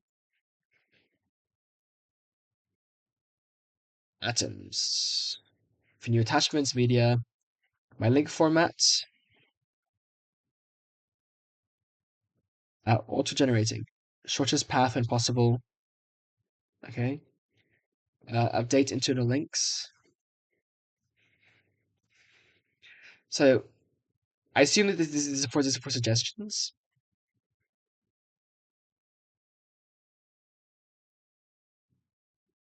Shortest path. Well, if all my notes are in the same folder, that should be fine. Yes, automatically update internal links. Important if you want to have the titles be sentences. Use wiki links. Yes. Detect all file extensions.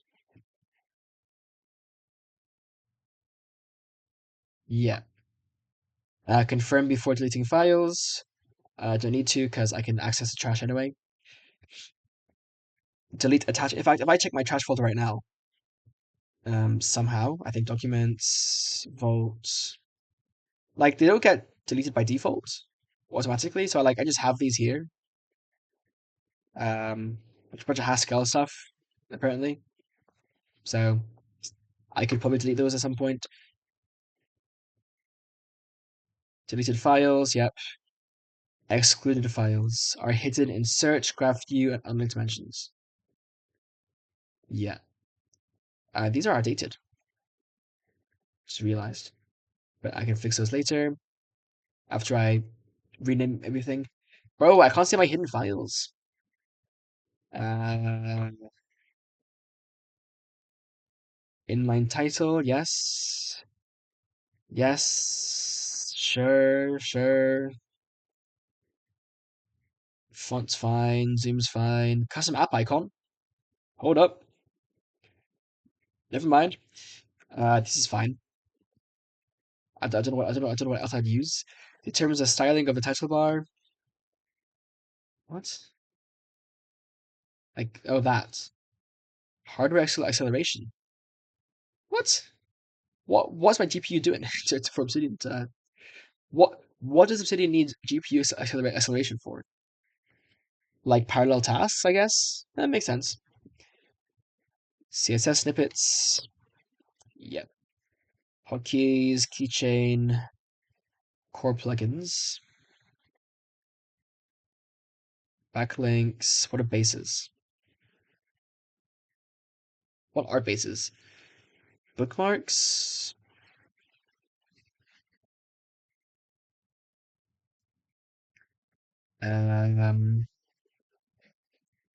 Okay. Like I don't use most of these features. I just enabled them like in case I use them. But I think I can delete some of them later. Footnotes from the current notes. I don't use footnotes. Convert format and markdown from apps to Obsidian format. Like what? Guess I'll find out. Merge two notes. What? Where is that?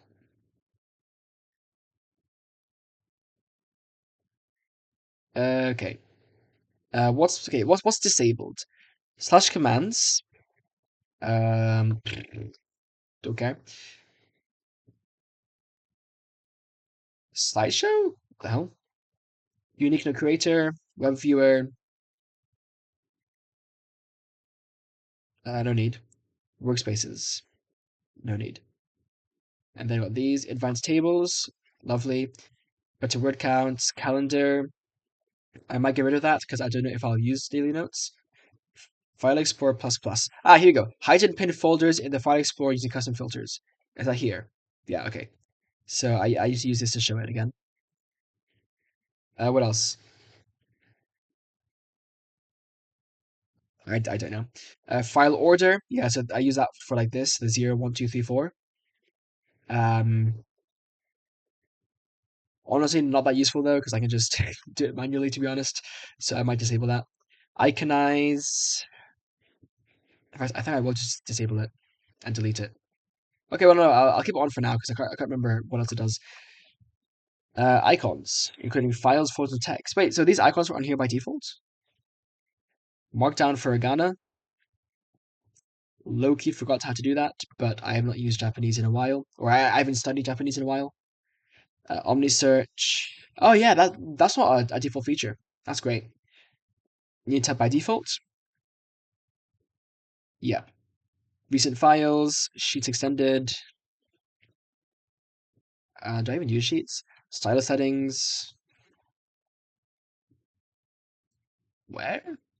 Tag Wrangler. I don't use tags. Templater. Yeah, what is templates even for? Because like templates already exist, don't they? Am I tripping? So yeah, because you got templates here. So like, what's going on? Anyway, File Explorer ++.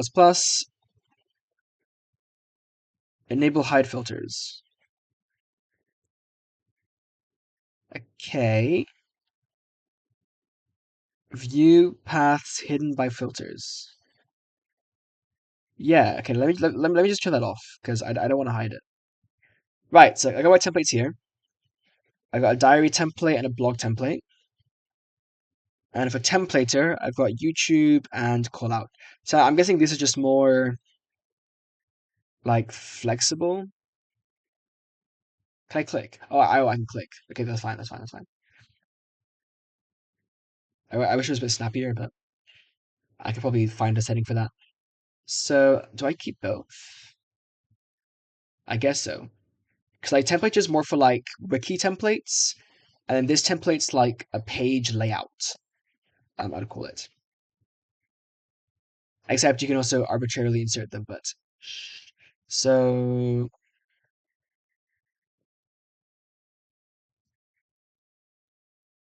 right, let's make a new okay, so let's make a new template. For the diary, I mean, I don't really care. Blog post as well, I don't really care, but let's not get distracted by that for now. Let's make a new note. And we're going to call this cat Zettel. Now, I could call it a Zettel or an atom, right? Atom sounds cooler. Zettel is paying homage to our boy, the Zettel, or Settel even. Is it Zettelkasten or Zettelkasten?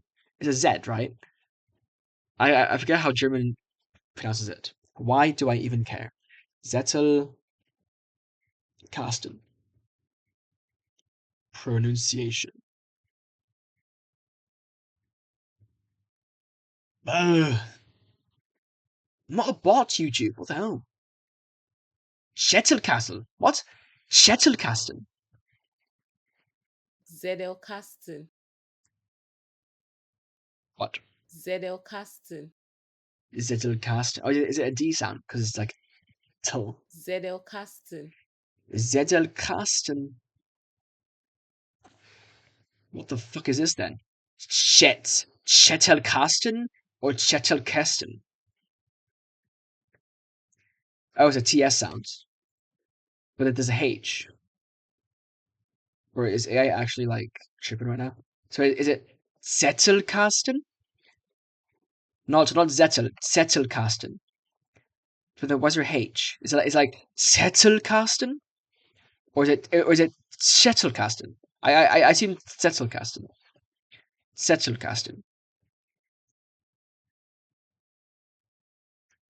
This is so hugely useful right now. I accept. Taking my cookies. Zettelkasten. I can't hear that. Zettelkasten. I give up. I give up. I give up. Anyway, goat. Oh my god, so much thought into this. You know what? It's because I'm a programmer. We learned that naming things is super important. So let me cook, okay? Let me get the naming right. So we've got Zettel or Atom. I'm gonna call it. I want to abstract away from the idea of a Zettel, or a settle, because I don't want to trap myself into a strict settle format. I want to kind of break free. So let's call it Atom. We're going to have the title, obviously. We're going to have tags or mocks or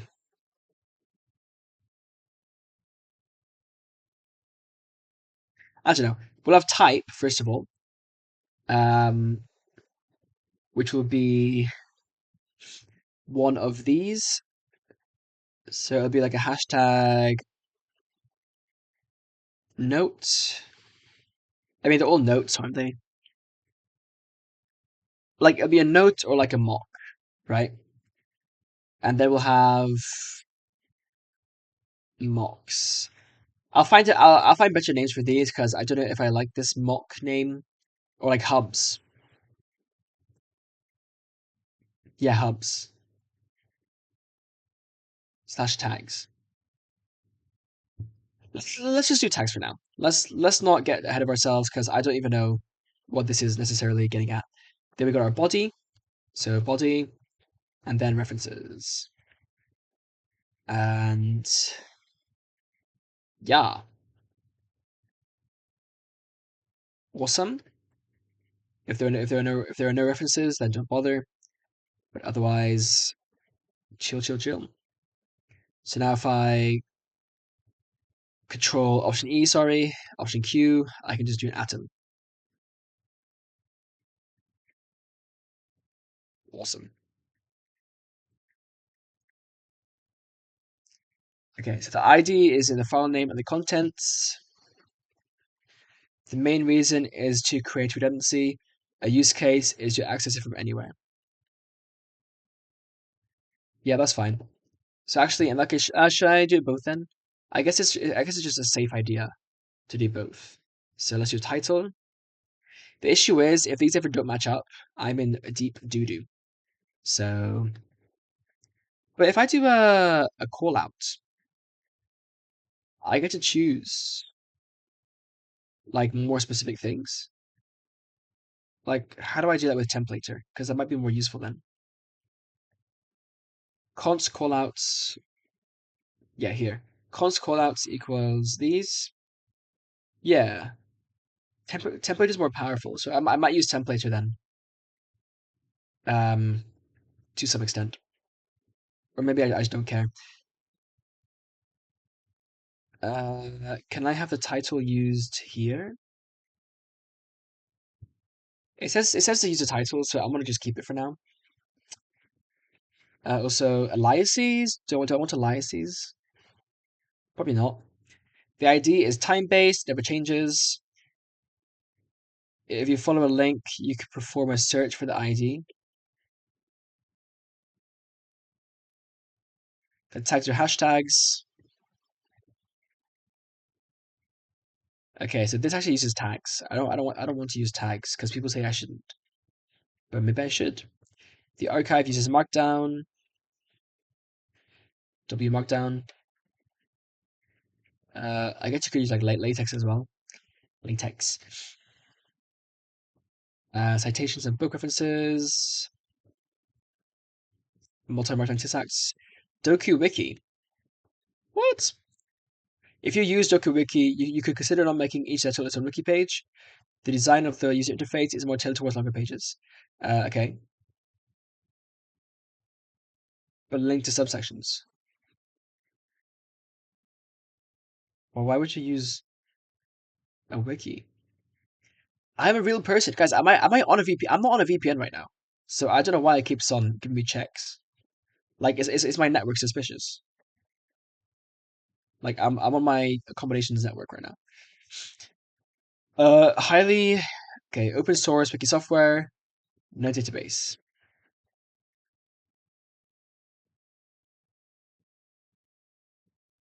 Okay.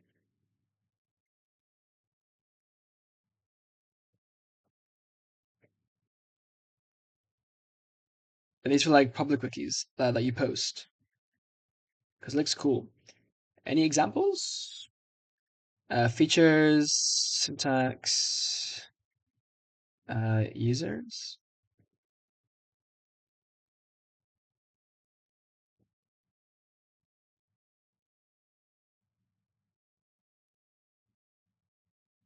Yeah, these are actual sites.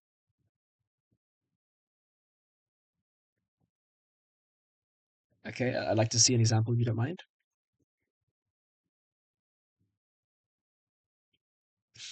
Um, this looks like a wiki.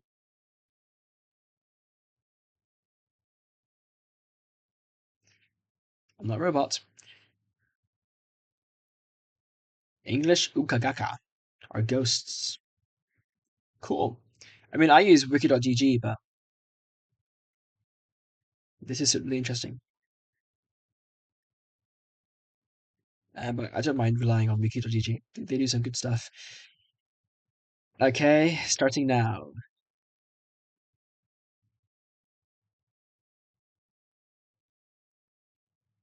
Special thanks. Okay, well, that was cool. Good to learn about some of the psychology behind it, or like, well, I don't know if it's psychology per se, but the reasoning behind why you should use it. Yeah, sure. It's been 2 hours already. Goddamn. Let's continue. That's the first article. So I've read it.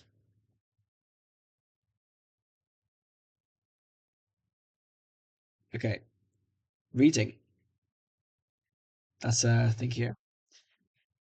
Couple of questions. How to start. How many Zettelkasten should I have? 1. Don't use categories. Use tags instead. Huh?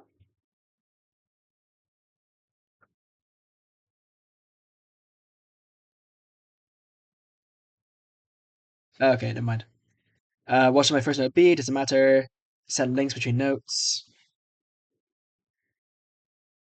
Trust the process. An essay. Oh, awesome. Interpret your sources. Oh my god. Do not correct information. Yep. Woo! Use outlines. Okay. Principle of atomicity. Connectivity. I'm going to read the atomicity. Oh my god, I can't speak. The building blocks of Zettelkasten are the inbox, the note archive, and the flasher. Okay, so I have the inbox. This thing, the article we just read didn't mention it though. Notes archived. Don't know what that means. Reference manager. Use a real notebook to capture thoughts. Oh. Really?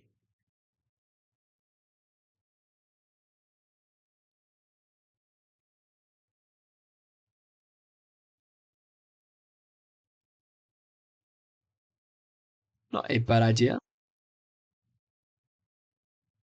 Although, I feel like if I use a real notebook, I would just be so lazy, and writing is slow. Write notes for your note. I mean, sorry. I know writing is slow is a good thing in some cases because it means you process the information more deeply. But like, if I'm in like a lecture or something, I don't care. Like, I'm gonna fall behind. Write notes for your note archive and wait to send later. Yep.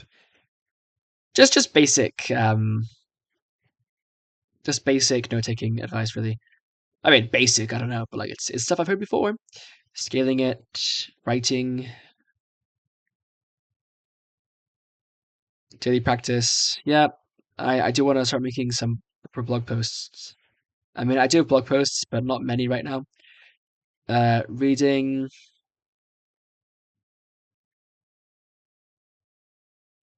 Yes. Okay, you can't mention RSS feed and then not give me an RSS feed for your website. Come on.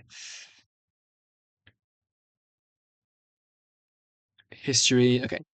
Oh, tools. How to use tabs. How to capture images.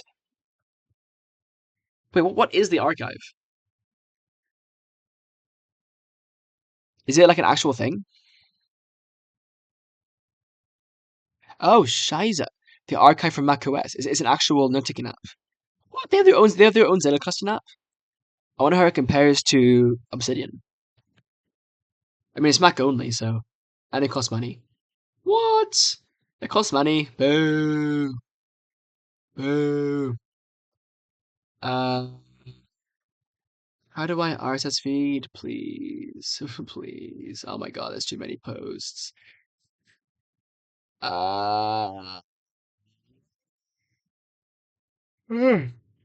No way they don't have any RSS feed.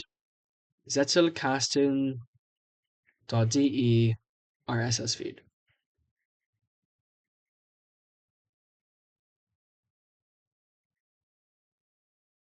How does Gemini know that? It's correct. Follow feed. 54 posts. Great. Can I just like not mark every existing post as unread? I would really appreciate that.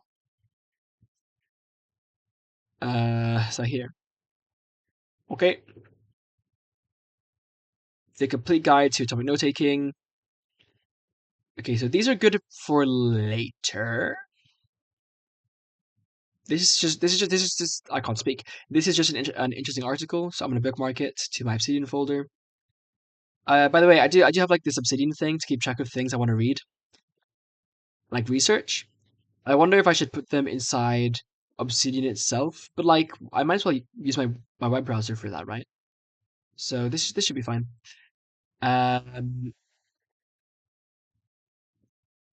This is also useful for later.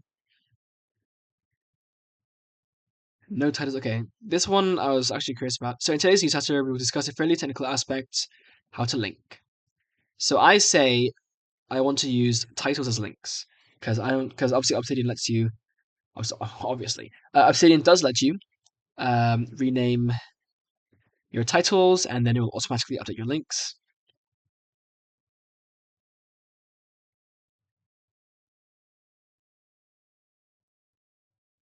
Oh, so let's see if it has any other arguments besides the software dependence.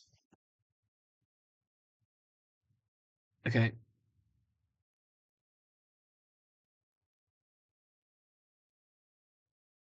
Link as search. Interesting. So it links by search, not by title. That's really. I mean, is that reliable though?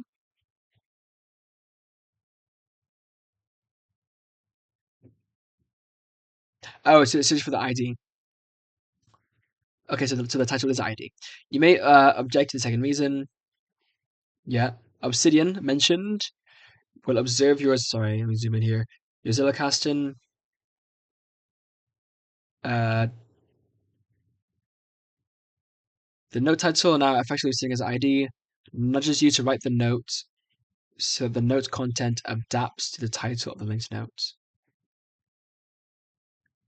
Oh yeah, because I was saying about how you can write the note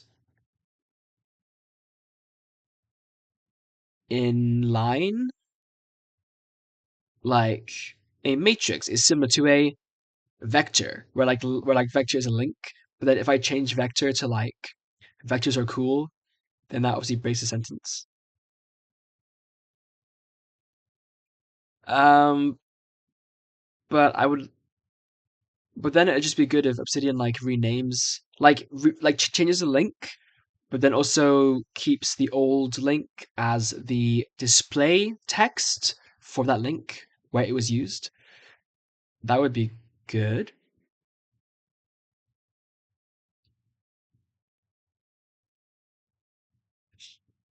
Okay. Friction.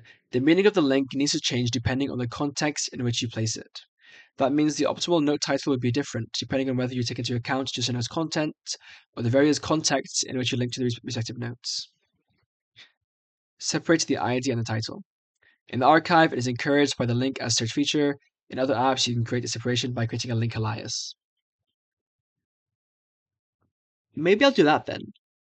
Like the title will be an ID, and then I'll use an alias. The issue though is that for graph view, if all of these are just if all of these are just IDs, then I don't know what they're saying. It's just numbers, which doesn't work. Do I have that many orphan nodes? That's not good. Yeah. Yeah. Like I mean, I don't care that much about GraphView anyway. Um, but it is cool to look at. Um, and sometimes useful for listing connections. Nah, not really, but whatever. Yeah. I mean, it's the other way around, I think. But oh, like this. Yeah, references.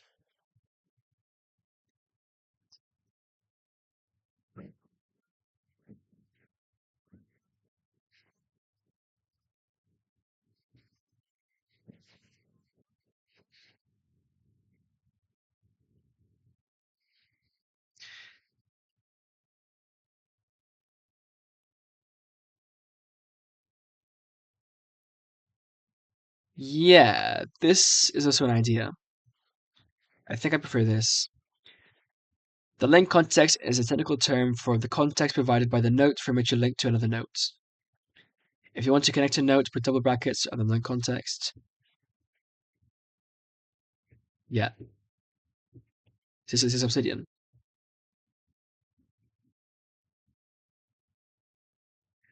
Okay, I will do this.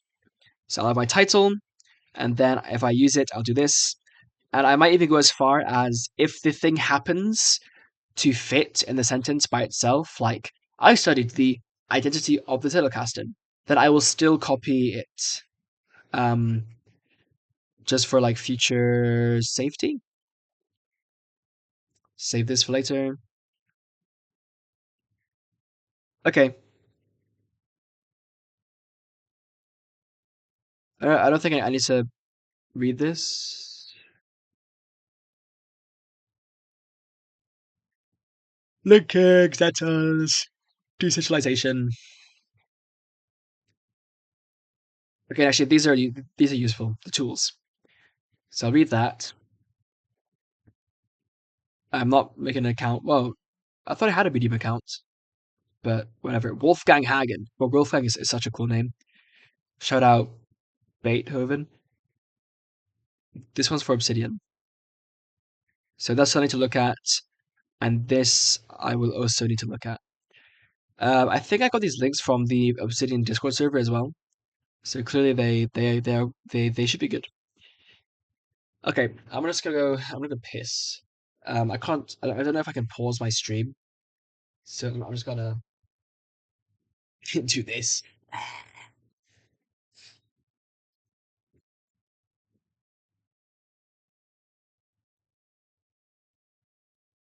Good luck. Sorry, I didn't really flash that. Look at that. Oh my days! I've been sitting down for like the past 2.5 hours. Yeah.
More food. Let's go. Right. I don't know why I'm wearing headphones. I'm not even. I'm not even listening to anything. Just a bit. It's just so I don't have to listen to the sound of my laptop fan. Okay. So I'll read this first, and then these two. So your inbox, your capture system. I personally just created an inbox note where I place all my. Wait, is this Obsidian? LearnAnki.com. Wait, what? Oh, Lean Anki. Like Anki, the yeah. Yes, dude. I want to like use Anki so like I don't use Anki so bad. I want to like Anki so bad, but I just keep coming back to a point of where it's just like I just it's just hard to stay motivated to do my cards. Um, yeah, I don't know. Interesting. Someone who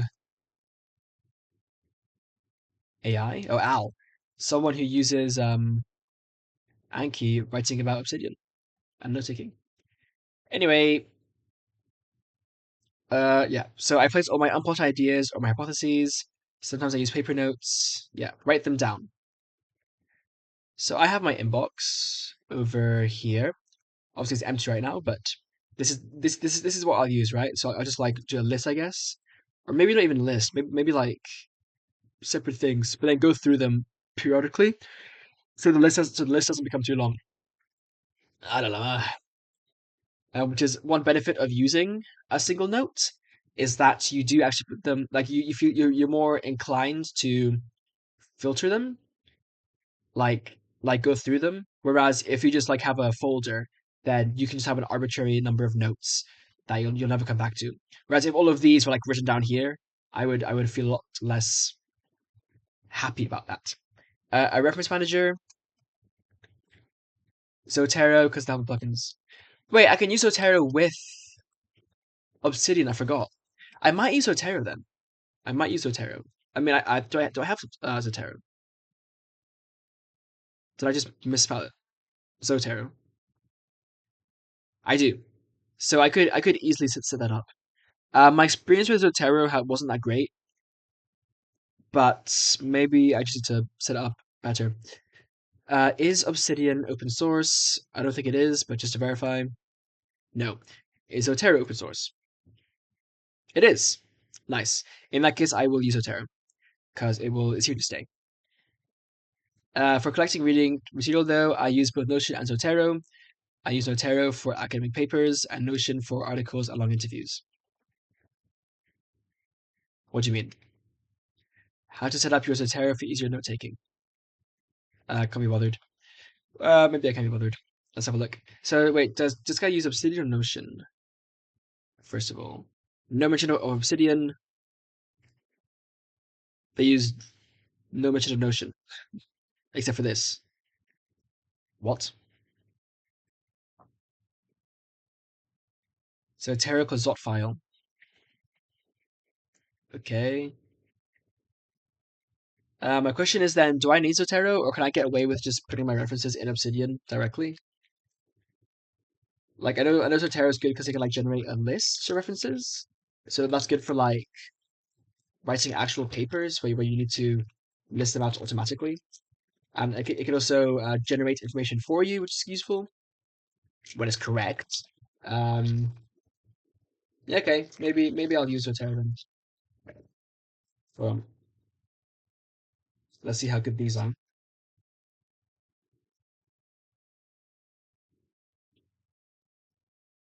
Mm, wow, wow!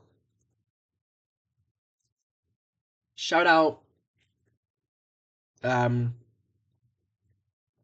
shout out Fox's Crunch Creams. It's ginger, like ginger flavored. So they're like Oreos but crunchier and ginger flavored. Lemon ginger, love it. Hmm. Oh, don't drop it. Okay. And then you have the Zettelkasten. So I have my inbox, in theory. I guess I'll set up Zotero after this. That'll be my choice.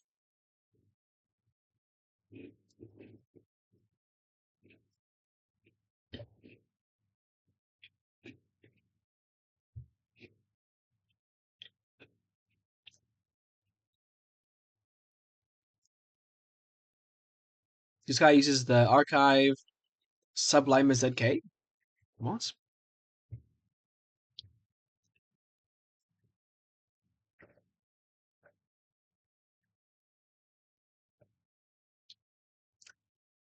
Versus Obsidian.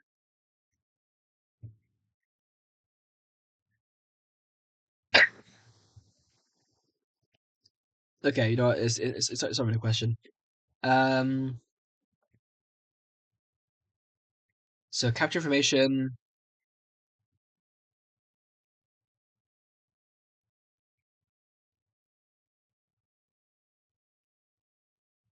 Okay, Kindle. I don't have a Kindle. I should really. I mean, I do have a Kindles, but I should really like use them properly. But they're kind of a pain to send to nowadays. They're not as flexible as they used to be. I don't think. And I don't want to have to rely on Amazon eBooks as a service because Amazon's just not my cup of tea.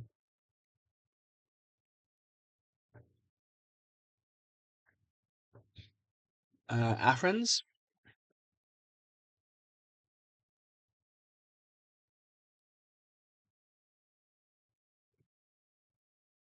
elaborate.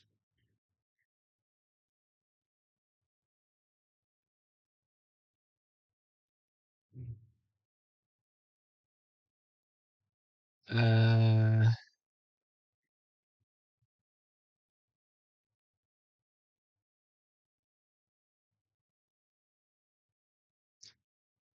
write as if you're writing for others. Okay, I thought you just write for yourself. We're not wired to write notes that our future selves can understand.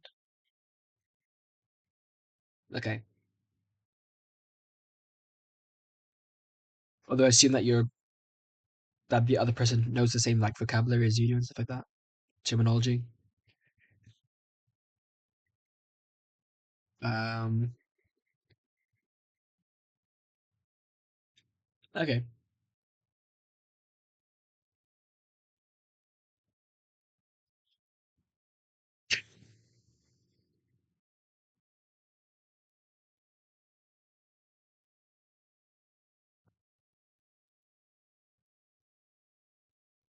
Carrot, a magician, rabbit.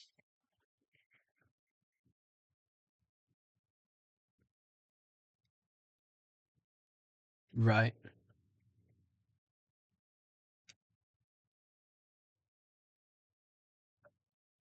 Okay.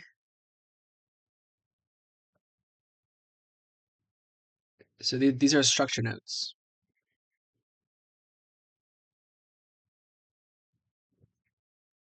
Specialization problems. C-band tool for thought. Tools for thoughts.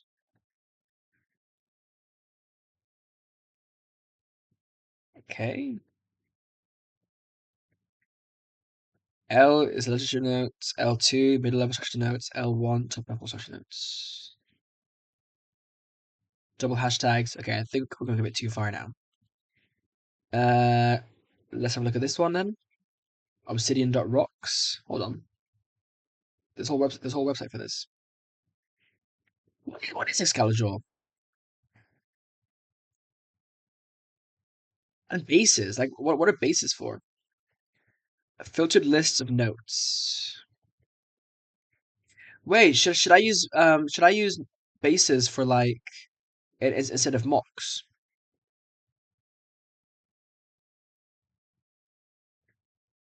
I might need to have a look through some of these because like I didn't really understand what bases are actually for, but it would make sense to use them for hubs, right? Okay, let's read.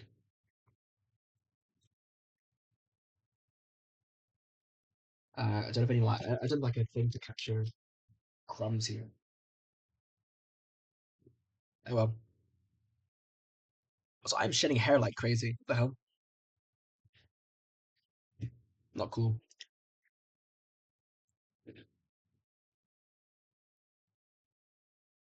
Right. This is so real. Imposter syndrome. You hate it. So I mean, it's very this seems like a very difficult topic to be so sure about, like assertive with.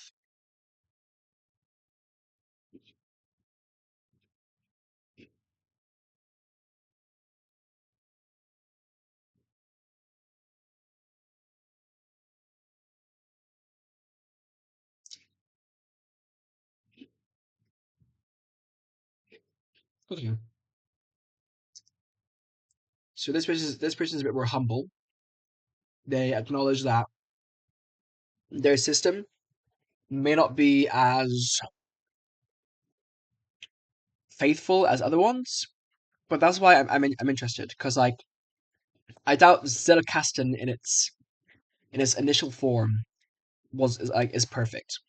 Hold on. Here's the button for RSS feed. Yeah, subscribe, subscribe. Lovely. More RSS, please. More RSS. Okay. So why Zettelkasten? I know. Actually, let's see what it says. Because if it misunderstands what a Zettelkasten was, then that's bad. Yeah. Yeah, me too. Yeah, but you don't come back to it later. Exactly.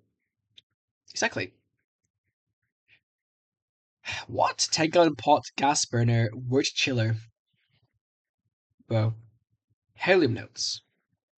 A lifetime of notes, yes. That's what I want. Like, if I died tomorrow, my Zettelkasten should like be of genuine insight to people who recover it. In which case, you may even want to make use Zettelkasten public somehow, because like if it's trapped like privately on your computer, that kind of sucks. Then no one gets to see like what unpublished ideas you have, right?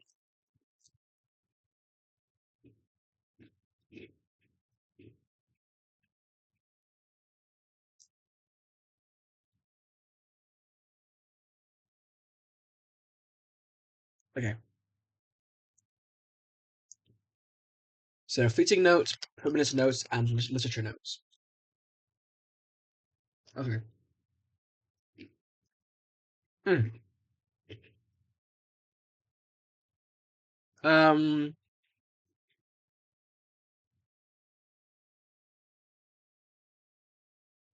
I like the idea of literature notes because it means that you can source things directly.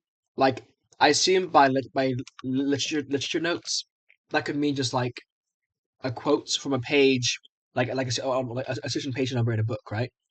For me, I prefer to read my books on paper. Like right now, where my camera is resting on a bunch of books, and like those are the books I'm reading right now. I'm not taking notes of them as I should though. I should probably use like sticky notes, to just mark what quotes I want, and then those will be my literature notes. So okay, sounds cool.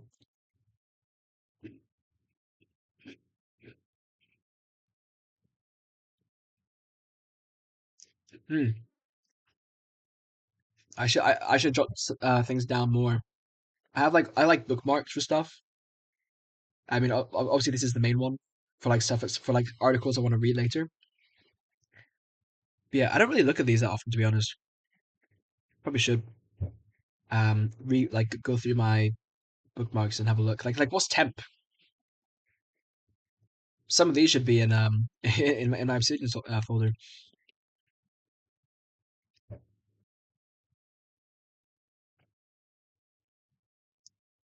Yeah.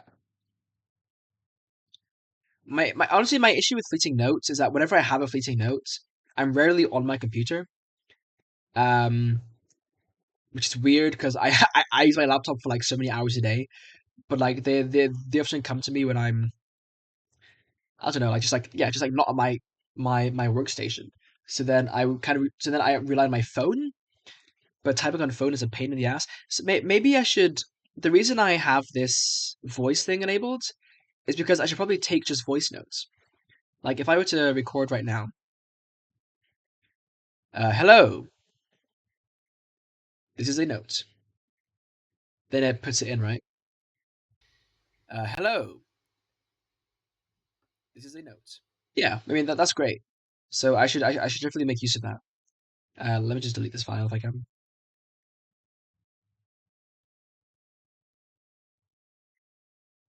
Or not. Where's it gone? To a media folder. Okay. Yeah, let's just delete that, please. Yeah, I mean, like, look at how quick that was. I should definitely use that more often. Based in Canvas, but what are those about? Fleeting notes are only useful if you revisit them. Heirloom grade, yeah. Permanent notes are called atomic notes. Actually, I'm gonna just make a section here.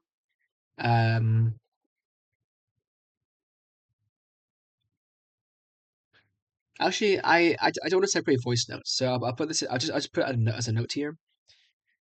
Yeah. Don't forget to make use of voice notes, especially voice notes, especially on mobile. How do I put an exclamation mark in my sentence without ending the sentence?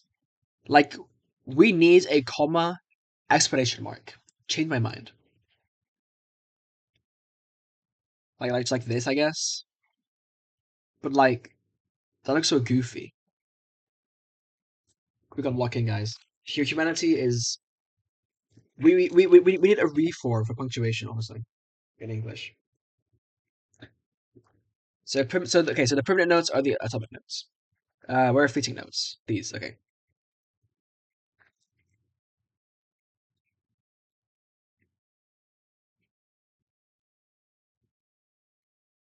So one big idea.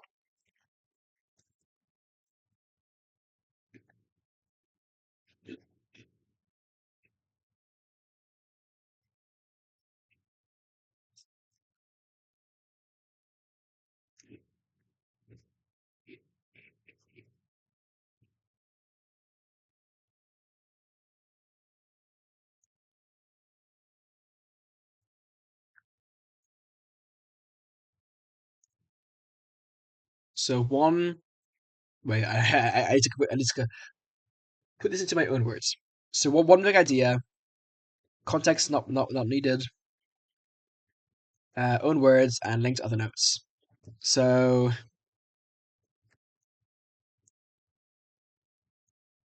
yeah, it's just one idea per note. Written in own words. Absolutely not verbatim. Own words, not verbatim. Understandable without, yeah, like in own context to an extent. That doesn't make sense. Like can be understood. Yeah, in own context. In own context. Yeah, I mean, like obviously, if I have a note that's like, um, Lean has a cool way of applying proof-based programming or like proof-oriented programming. Like obviously, if you see that out of context and you're not me, you'll say, "What the hell is Lean? What the hell is proof-based programming?" And you'll be like, "I don't understand this." So I need to how do I have notes like that? Like how do I make a note for Lean? Like I guess I don't need to necessarily because I can just look it up on Google. And the other one was linking. So what was it about? Link to other notes. Yeah. So link to other atoms to form connections between ideas. So this guy's a folder. I have an inbox. Okay, the Ryzen full of GTD. GTD? I think you mean RTD. Doctor Who fans are laughing. That's it. Scheiße.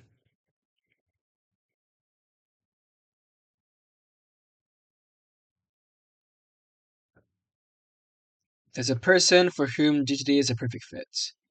Parent. Merlin Man sent this according to this article. It's a quote. The implication is that GTD doesn't work for anyone, but doesn't work for anyone. What?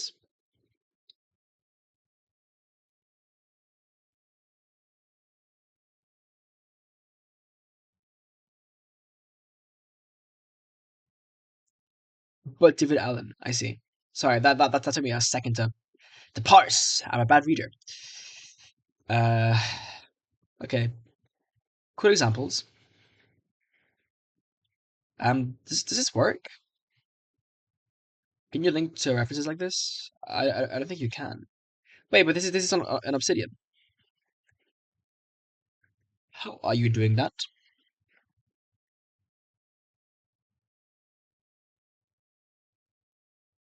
No, it's not a link. It's like this. Oh, because it's superscript. Is what I would say.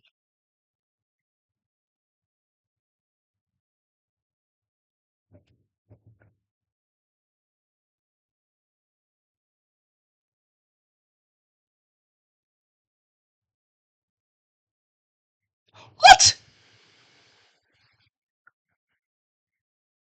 There are built-in references? Are you shitting me? There are actually built-in references. I could have sworn that this did not exist. Oh my god. Bro! When? Literally, when did they add this? Okay, I'm gonna use this. Sorry, I'm actually so surprised.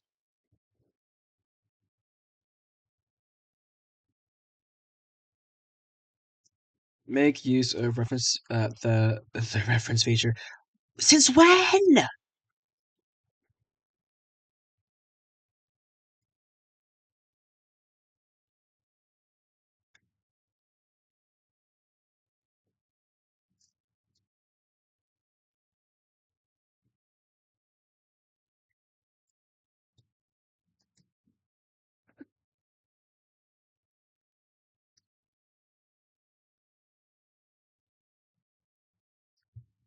What the hell?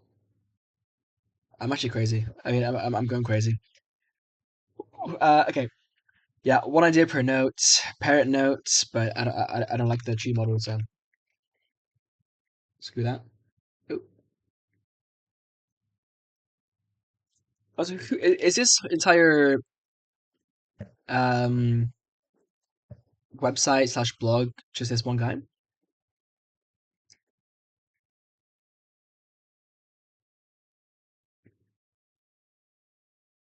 Our review. No.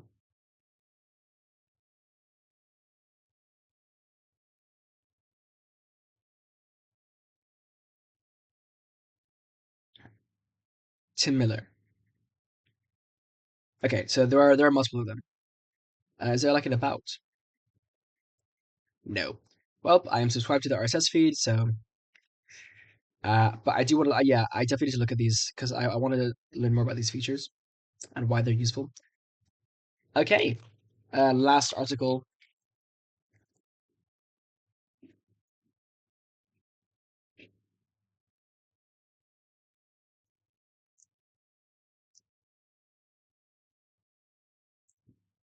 Obsidian.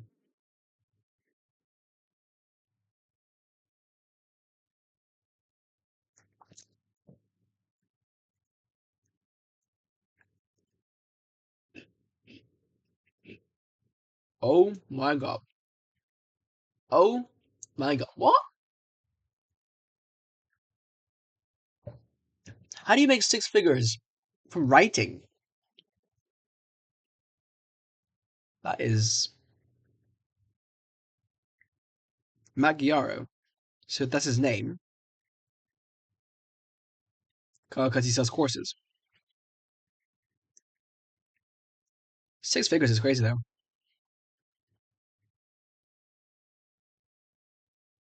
Okay. GG's. So let's see what his interpretation of it is.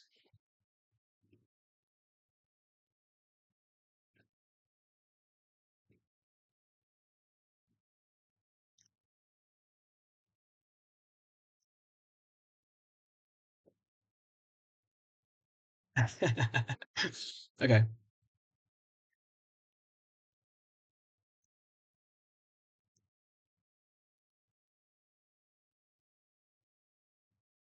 Hmm.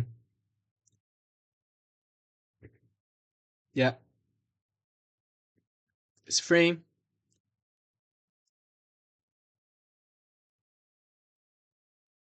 Cross platform. Yep. Yep. Okay. I've got it. I've got a vault. Plugins.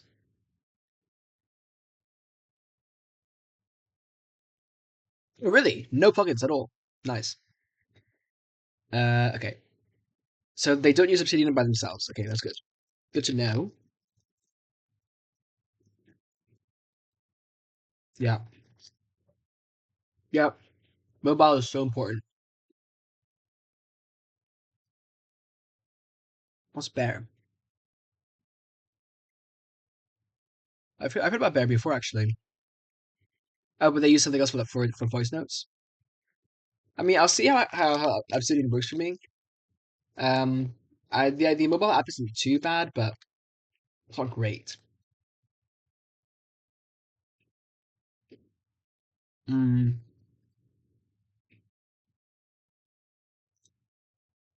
what's Bear?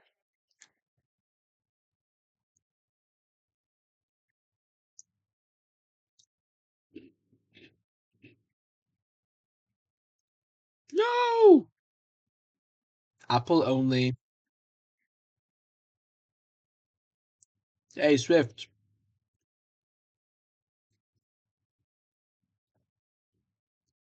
Boo! Make cross-platform code. Damn you! Why would you use Bear though? Because like Bear's just better for note taking. I mean, at that point, I might as well just use Apple Notes. Like, why does it matter? Okay. I don't care then. So, create a new file. Name your notes. Yeah. I'm against unique identifiers. Yeah. Me too. Me too. I mean, yeah. If you're using Obsidian, there's no reason not to use titles. Markdown. He's selling this course. That must be how the six figures come in. Or is it free? No. Smart marketing or desperation. Uh, this is awesome, man. Awesome, awesome, awesome. This guy's made a career literally just out of writing. That's really cool. Um, yeah, cool, cool, cool, cool. Sorry, Obsidian icons. Because like I know you can change it, but I low-key wanna change it. Maybe. Um, anyone selling some cool items? Not items, logos, icons, even.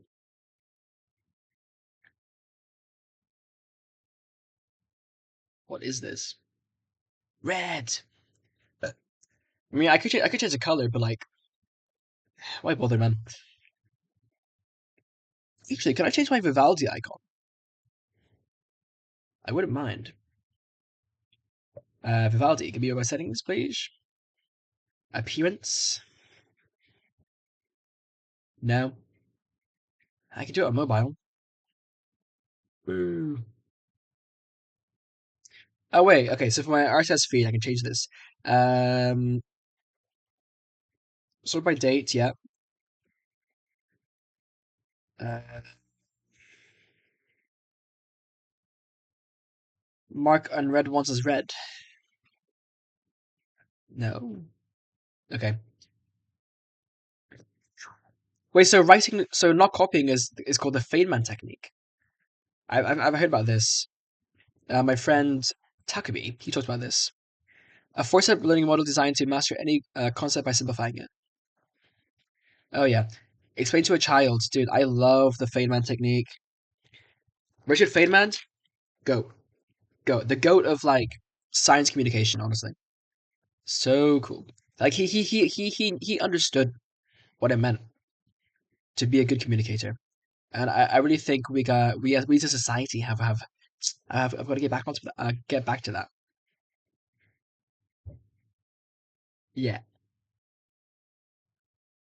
I mean, it's not that crazy. Just write it in your own words and like make it simple. But simple concept, but very not simple, not easy execution.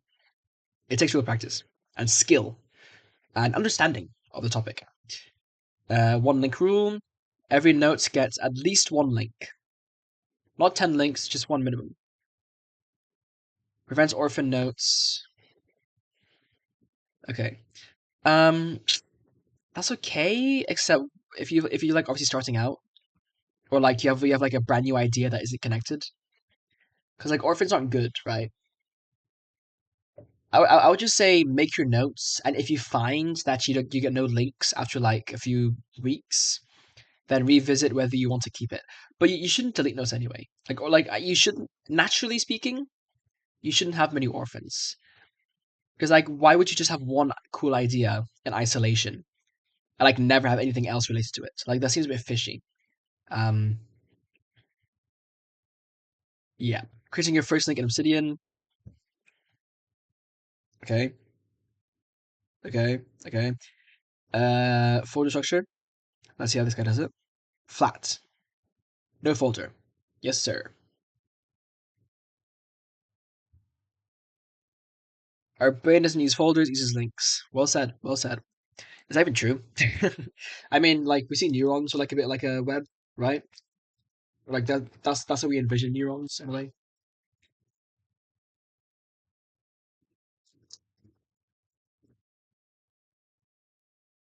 And templates. Yeah. Yeah. So like I guess I wouldn't use templater for like some fancy thing. I'll just do a bit as it is. Mm,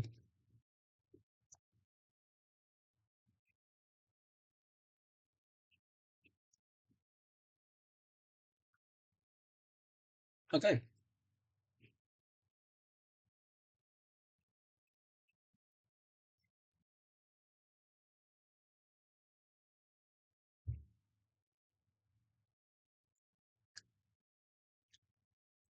Very cool.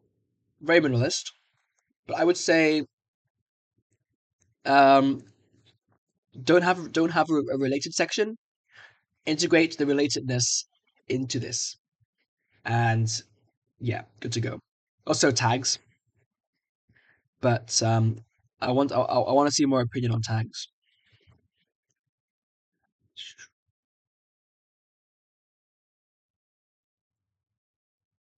Okay, I like one app. Five mistakes. For 10 years, black hole. Scheduled apps. Yep, one system. Yeah, so I'm gonna try to keep it to Obsidian, and then if I need to branch out to like Google Keep or something, I'll do that because that's fine. Um, but no more than that, obviously. Try to keep it minimal. So yeah scattered. I will avoid copy pasting ever, unless it's a quote, like a literal quote that I'm writing as a quote. But otherwise, nope. Folders and tags. Don't use folders. Tags. Yeah, I haven't seen anything about mocks yet. The map of content, which is kind of disappointing, because I need to know how that's used because it seems to be quite popular. Constant treadmill. I'm definitely in a content treadmill right now.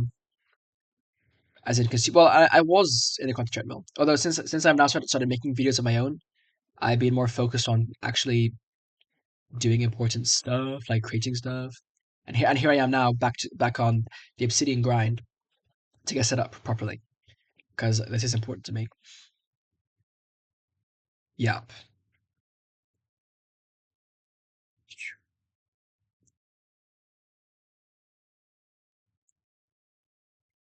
No AI.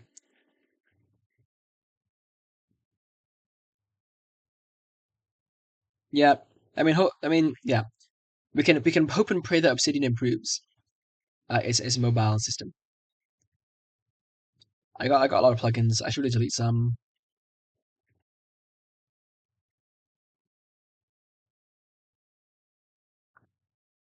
Okay, we got a little plan up here. Keep it simple. Okay, I mean, cool, but the tags, bro. I don't get the tags. I don't get the tags. Can we talk about tags, please? Tags.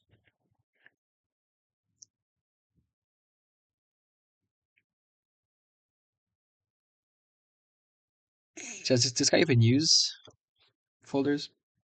Bro, where are the tags, bro? Where are the tags?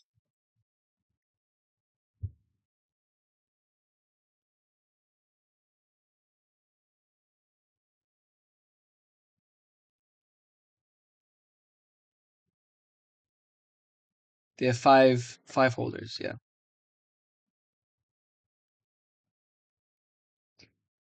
What is this about?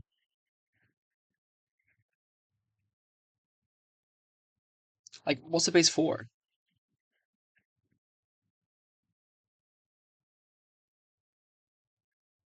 Hmm. Okay, what's it for?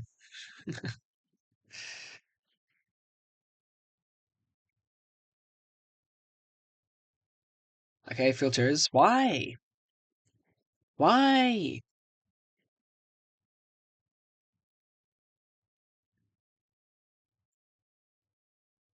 I don't know. Maybe yeah, I don't know. Maybe it just doesn't fit my use case. Um, okay, we have two more articles from these guys, the Zettelkasten.com.de guys. But before that, what's this mock thing? So Obsidian map of content. Okay, this is what's MD? Markdown or medical doctor? Obsidian rocks. Okay, no, they do a video for that. Video article. Approaching videos and MOCs.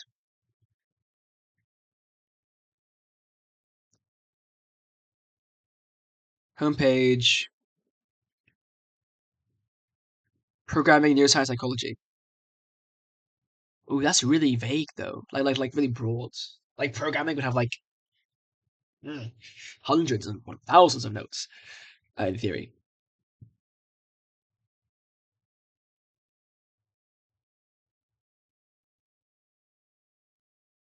Data view query with hashtag psychology. So this guy uses tags. Man, like so. Okay, so like basically use bases for this for MOCs. That's fine then. But like so do I use tags or do I use pages as tags? And then like what do I put in a tag page? Like do I put like a list of related notes?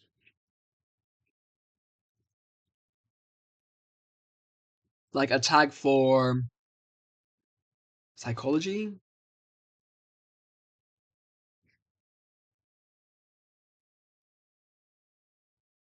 Like do I need to link like do I need my tag to link to other pages if pages linked to the tag, right?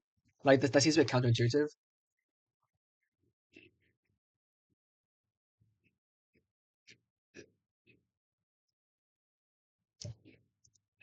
Um Obsidian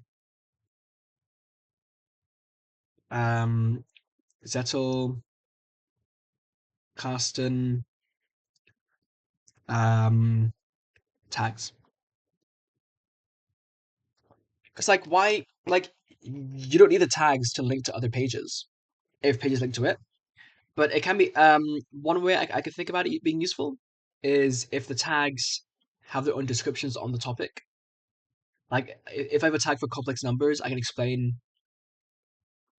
a bit about complex numbers. But like, why?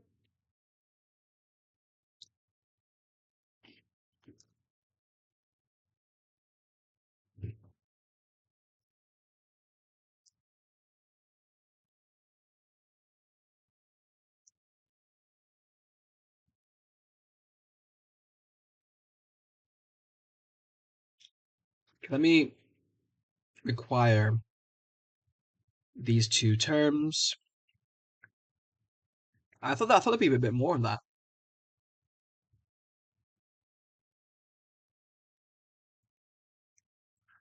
Medium.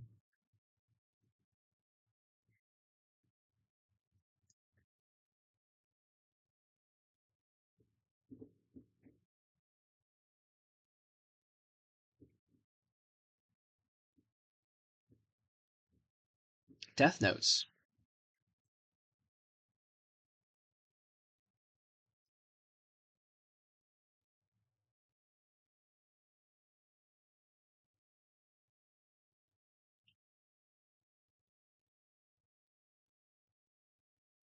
Home interests.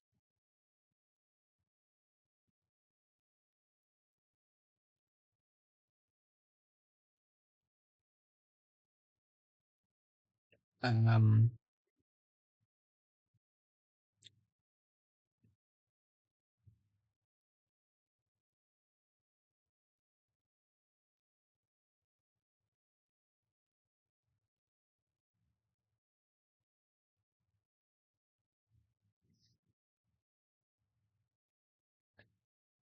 what?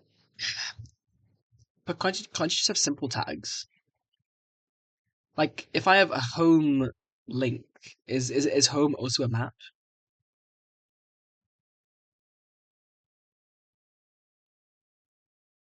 Hmm. Because then, like, I could just tag it as, like, root/home or just home.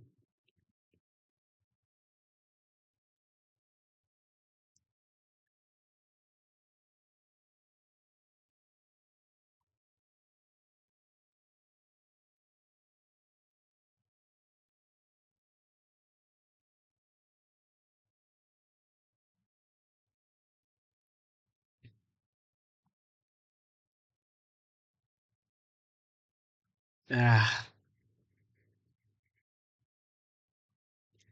two types of tagging. Entry point, an index, or a cluster. My tags are designed for searching. Okay. So they're best thought of as specially designated search terms.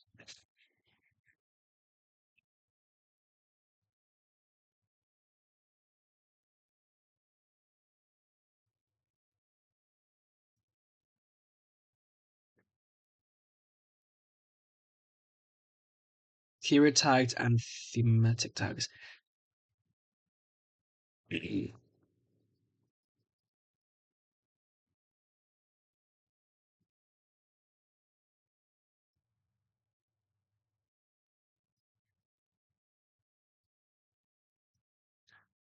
Um,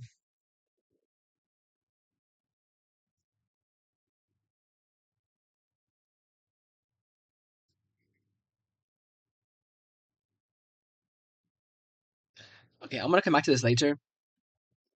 But I mean, like, I'm gonna go take a shit. But then I'm just thinking, yeah, I don't know. I might need to look for other resources on tags versus links. Is there a line on my camera? It totally is. Okay, don't die on me now, camera. Got a black line. Um, that's actually really annoying. Why is it doing that? Can I just like?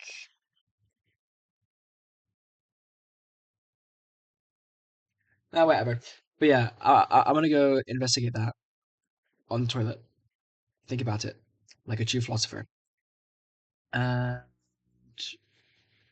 when I come back, I want to start making my notes. Also, I might check the Discord server to see what they have as well, like just resources on that, or I can leave a question in the chat. But yeah, I want to get started. I want to get started. So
Right.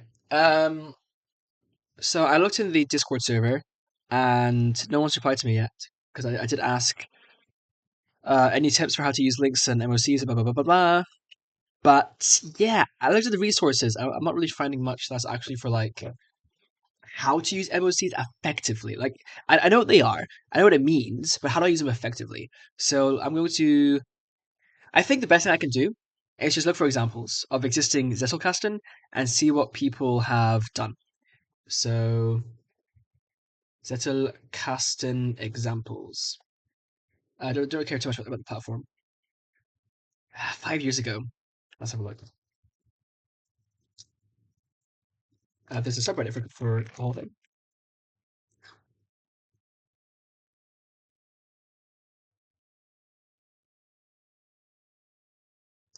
Okay. Thanks for the examples, guys. I'm a robot. So, I guess it's just two of us. How are you? We can try to look up few Like productive literature that support there to have a look, to check it. Right, Oscar. Anything following 1.2 is Evernote. related to skills. Okay, so you use the depth of the Title, comment, related notes, reference. Okay. Not too helpful.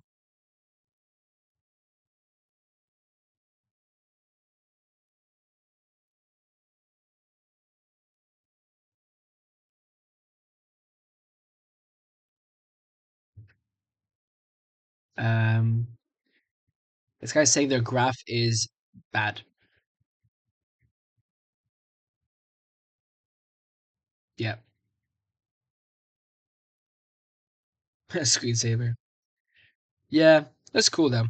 But like, yeah, okay. So like okay. So the graph itself isn't actually useful for main connections, which I kind of respect it anyway, because I've already tried using it, and not too much success. Tags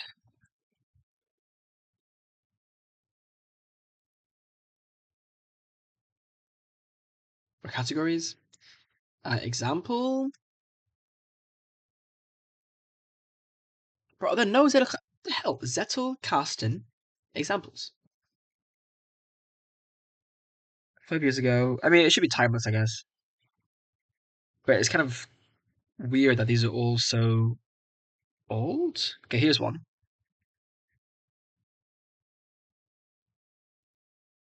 Okay. Continue.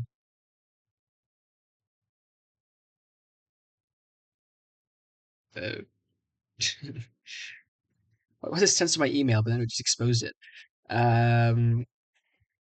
Okay, can you put this on the other side so I don't cover my content? Actually, zoom in here. How do I do this? Like this? Yeah. Examples, example. Okay. How to learn anything. So you got Kaufman. Shout out what? I know Kaufman. Me and him go way back.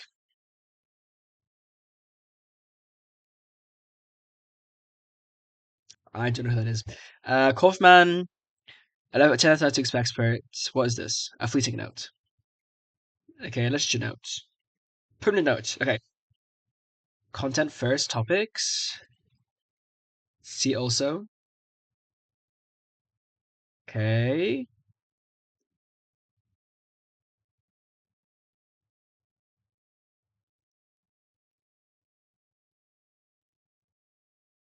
This is not a Zettelkasten.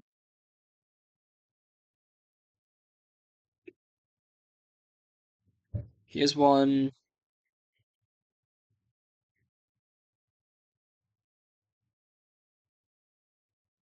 Examples. Plain text export. Okay, the page doesn't exist, so please. Yes. Nice. Okay, these are actual things. Ethics. Morality according to Tolkien. To Dworkin. Sure. Hashtag to review. Ethics. How to live well. Moral. How to treat people well. What? Guys, I'm gonna cry. Concept first marriage. Is concept like a hashtag forced marriage?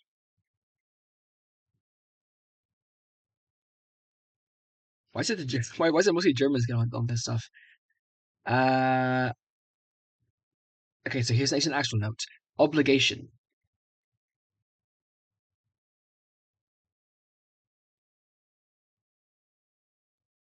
I might need to. I'm actually ask Claude to give me some examples, like links to some examples. I forgot I have like the most powerful search engine at my disposal.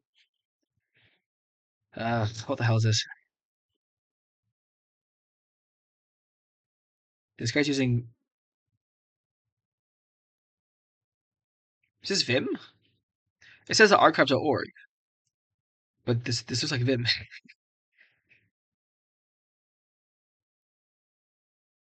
Okay.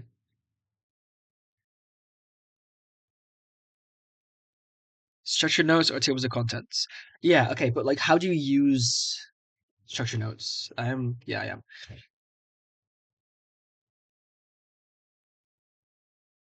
Dieses Buch behandelt die. I can't read German.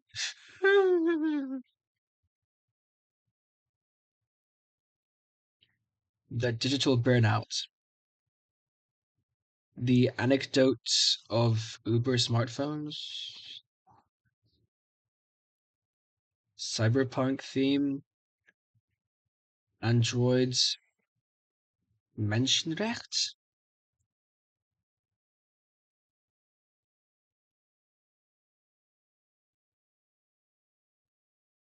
This seems. Uh,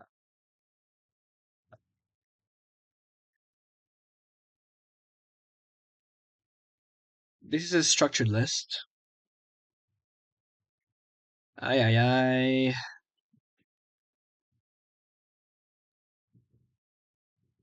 What? Holy. A gunshot's going off. Um.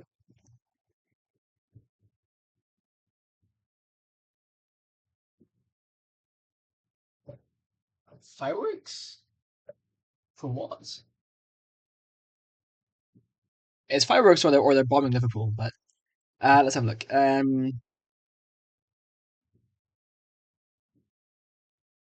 Yeah.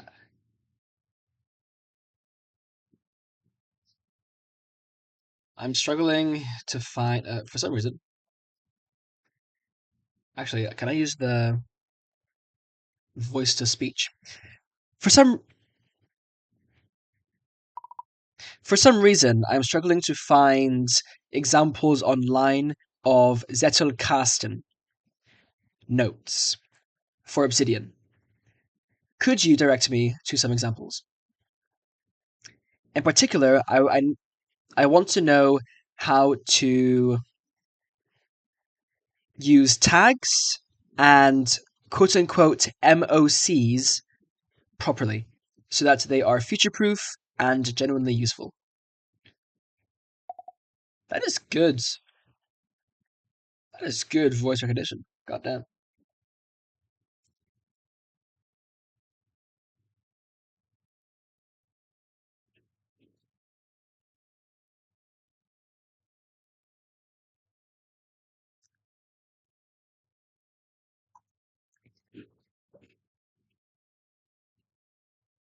Oh, I mean, so MOCs are optional and tags are used.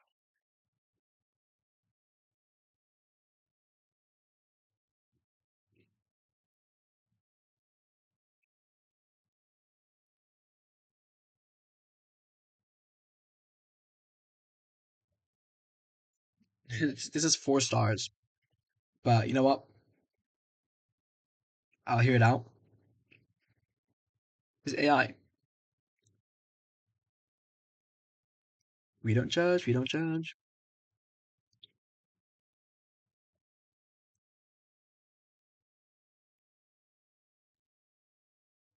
Okay. Templates. Tags. Okay.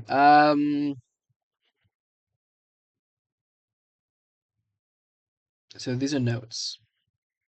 Don't choose keywords. Buy matcha. Now that's useful. What the hell? Elias buy matcha. It's called that. Created. Okay, don't need these. Tags. Status, backlog, buy, and input. What? Was it Excalibur?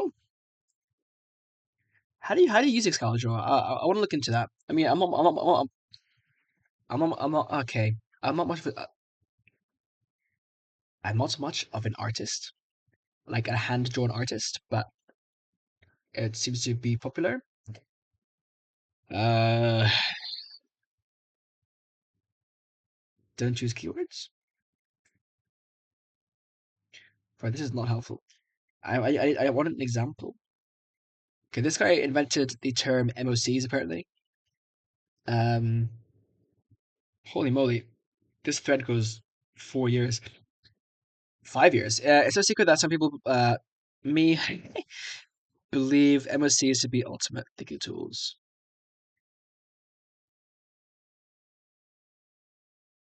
Okay. I would, but it's a zip file, bro. Let's just see what Claude is saying. MOCs are a note that provides one map of places to visit in a Zettelkasten. Unlike folders, they don't require a note to be only in one place. Use tag sparingly. 90% of notes don't need a tag. Tags works best for note type. So literature note, fleeting, permanent. I mean, for that, I use folders. Use MOCs for top navigation. MOCs are just regular notes with links.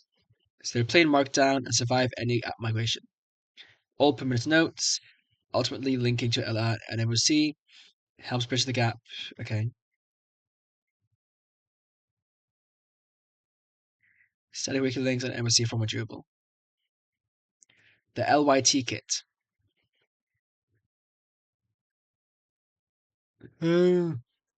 Fine.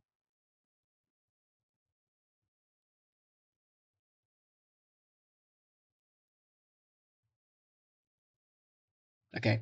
Let me just click on this then. Oh.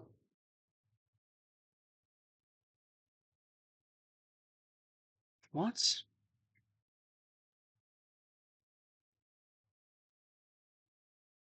What?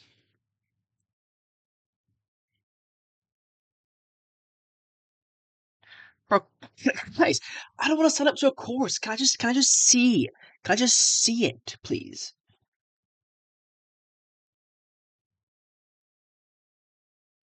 The inbox. Or is this AI slop? Those come in hot, but after a few days, they cool down.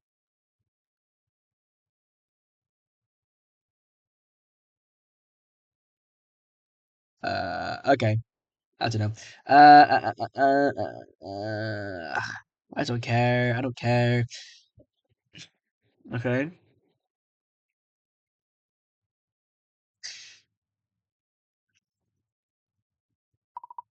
Can you give me an example of a permanent note and then an example of an MOC note? Make them. Bro, I swear I didn't record anything I just said. Could you give me an example?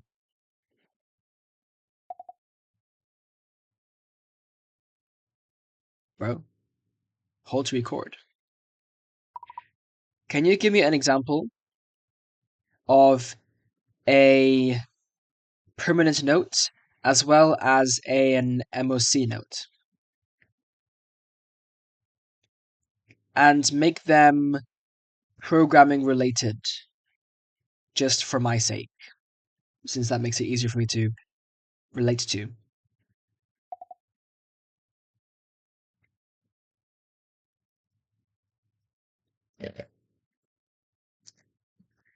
Higher kinds of types. Well, that's actually that's very relevant.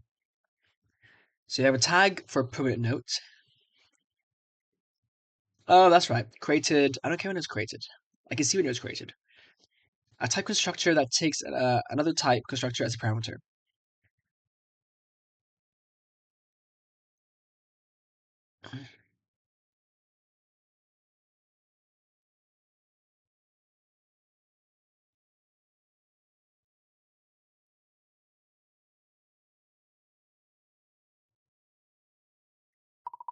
But when I was looking for,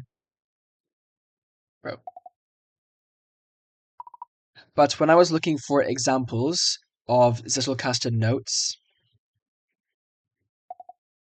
hello.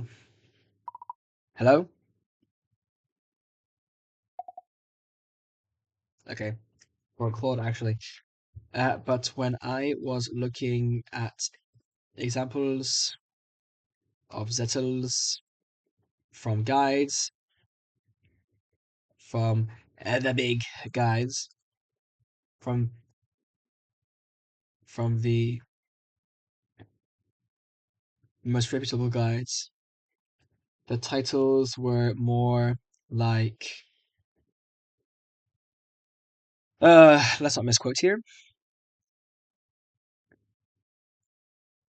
Please give me an example. Please give me an example.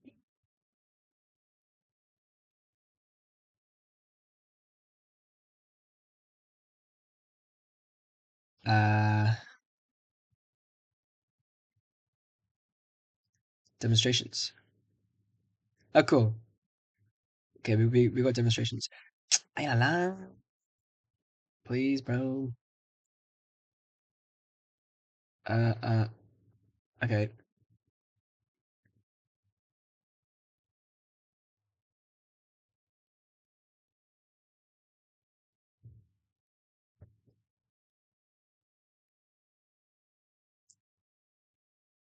Hold on. I think Microsoft has text to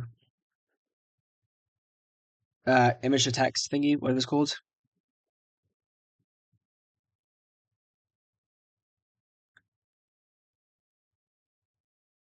I forgot how I do it. How do I copy the text?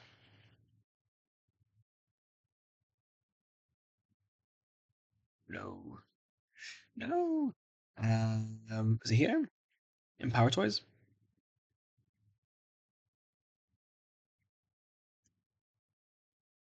Yeah.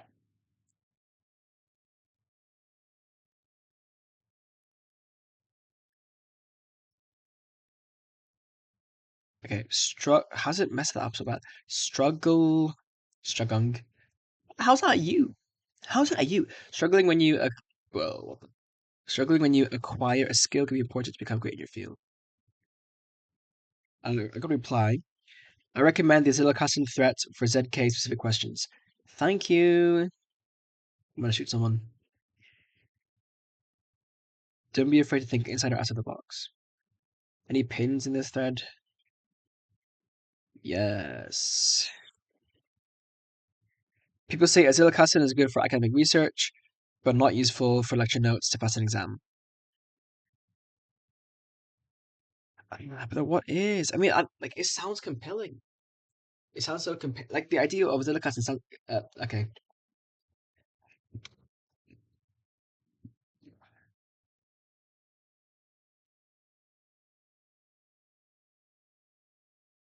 Higher content types allow abstraction over type constructors. GHEs partially compensate for Rust's lack of higher kind of types. Functional laws cannot be enforced by the Haskell type system. That's actually a really good title. A monad is a monoid in the category of functors. No way, that's taking the piss. That is taking the piss. Chat. Did the Claude just say that?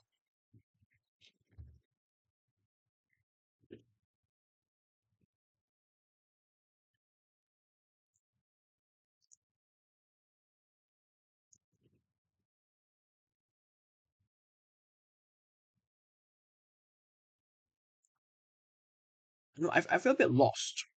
Let me go back to YouTube. I really thought like this would be straightforward, but I'm getting very different answers across the different sources for how to do a Zettelkasten. Maybe I just need to look. I need to look at Luhmann's Zettelkasten. Like if I can see his one.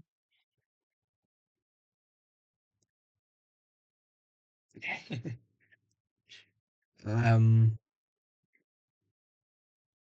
go.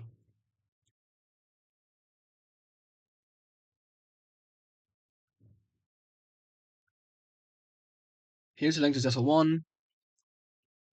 Until now, it is all in German. Okay, let's have a look. Uh,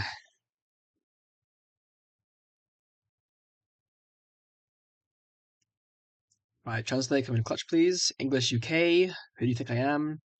There's no option for UK.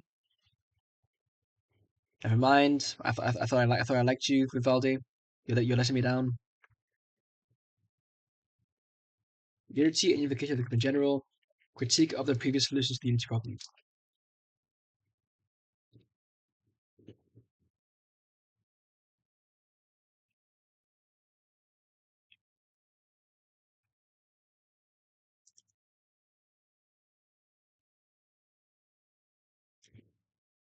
What is this?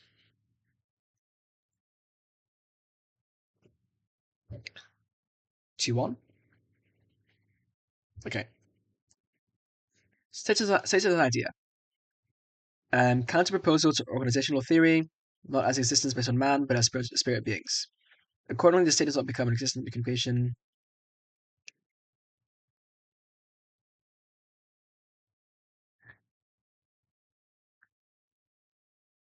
Man, who wrote this? W is in chat. Art. Which is art.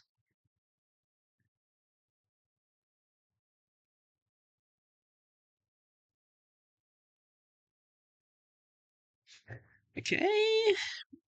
This really isn't helping. I'm so confused right now.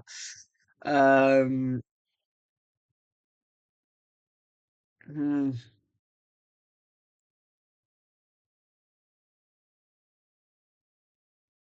Okay. 2 years ago. Let's see it. This one wasn't that great. Might be good. Wait, these get a lot of views. So like, how's it not like a bigger consensus on how to do it? Simply explained. I really okay. You know what? I need examples. Welcome. Unless I see examples, I'm not clicking. Okay, this guy has examples. I think these are good examples. This one is just about Obsidian in general. I watched this video. I remember. So Taro's good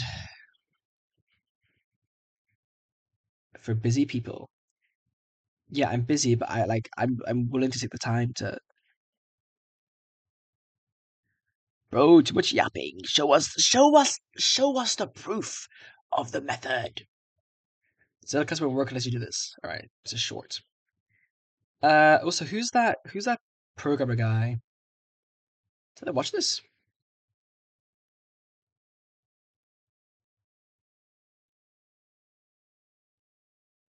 I saw this video briefly. I don't know how useful it is though. Okay. There was a guy reviewing programmer portfolios, right? Uh, he's a bit of a memer. Is it this? Nope, that's Minecraft. What the fuck? Bro, it is not this deep. YouTube, you such. You suck reviewing developer portfolios.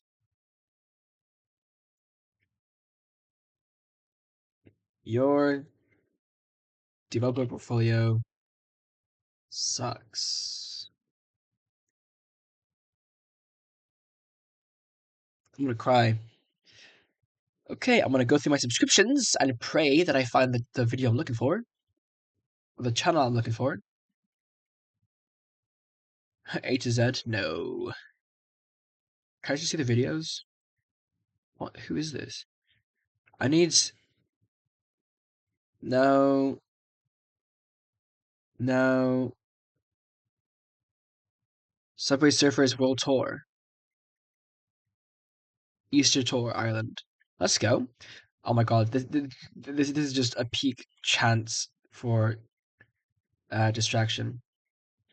Is that all I can see? Well, there's more.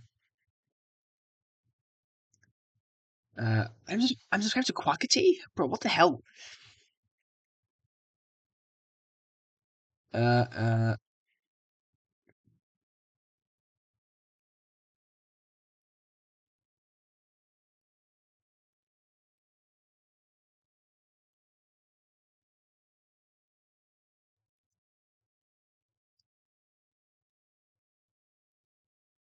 what the hell, Jack Frost?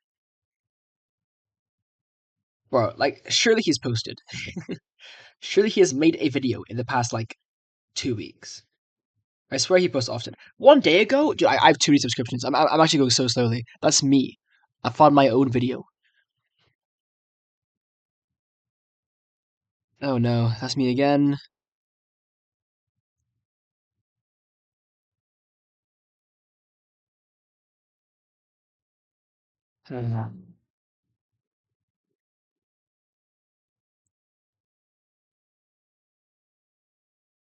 We're on 2 days ago now.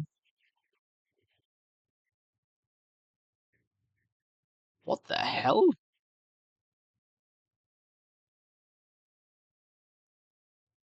What are those graphics? Um,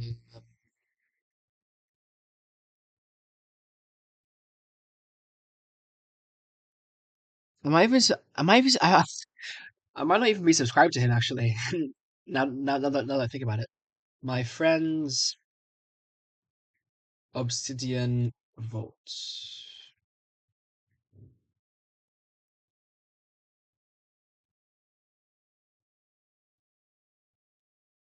YouTube search. You are a cock. Why am I getting JoJo and Gyro sliding when I'm searching for Obsidian? Why?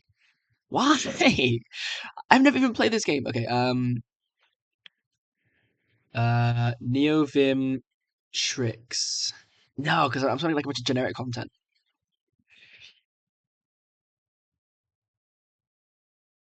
Neovin top tricks. Emacs top tricks. I'm crying. Dude, all of this just to see one example of the YouTuber I want to I want to look at. Oh my god. Oh my god. Okay, my friends, Obsidian Vault. I swear he made a video like in the past like week, not week, this month.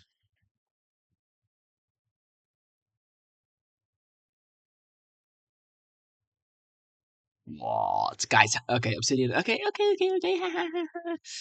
um, ah, what was like a classic video he made? He yapped about things. He yapped about portfolios. Uh, he made a video about NeoVim, like NeoVim one mode.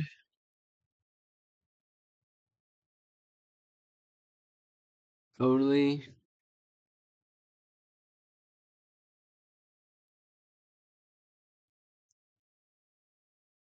Is YouTube like blocking his channel? Like, why can't I find it?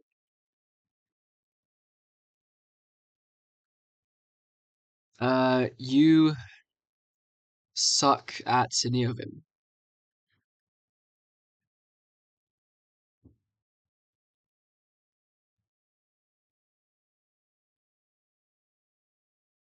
Oh my god.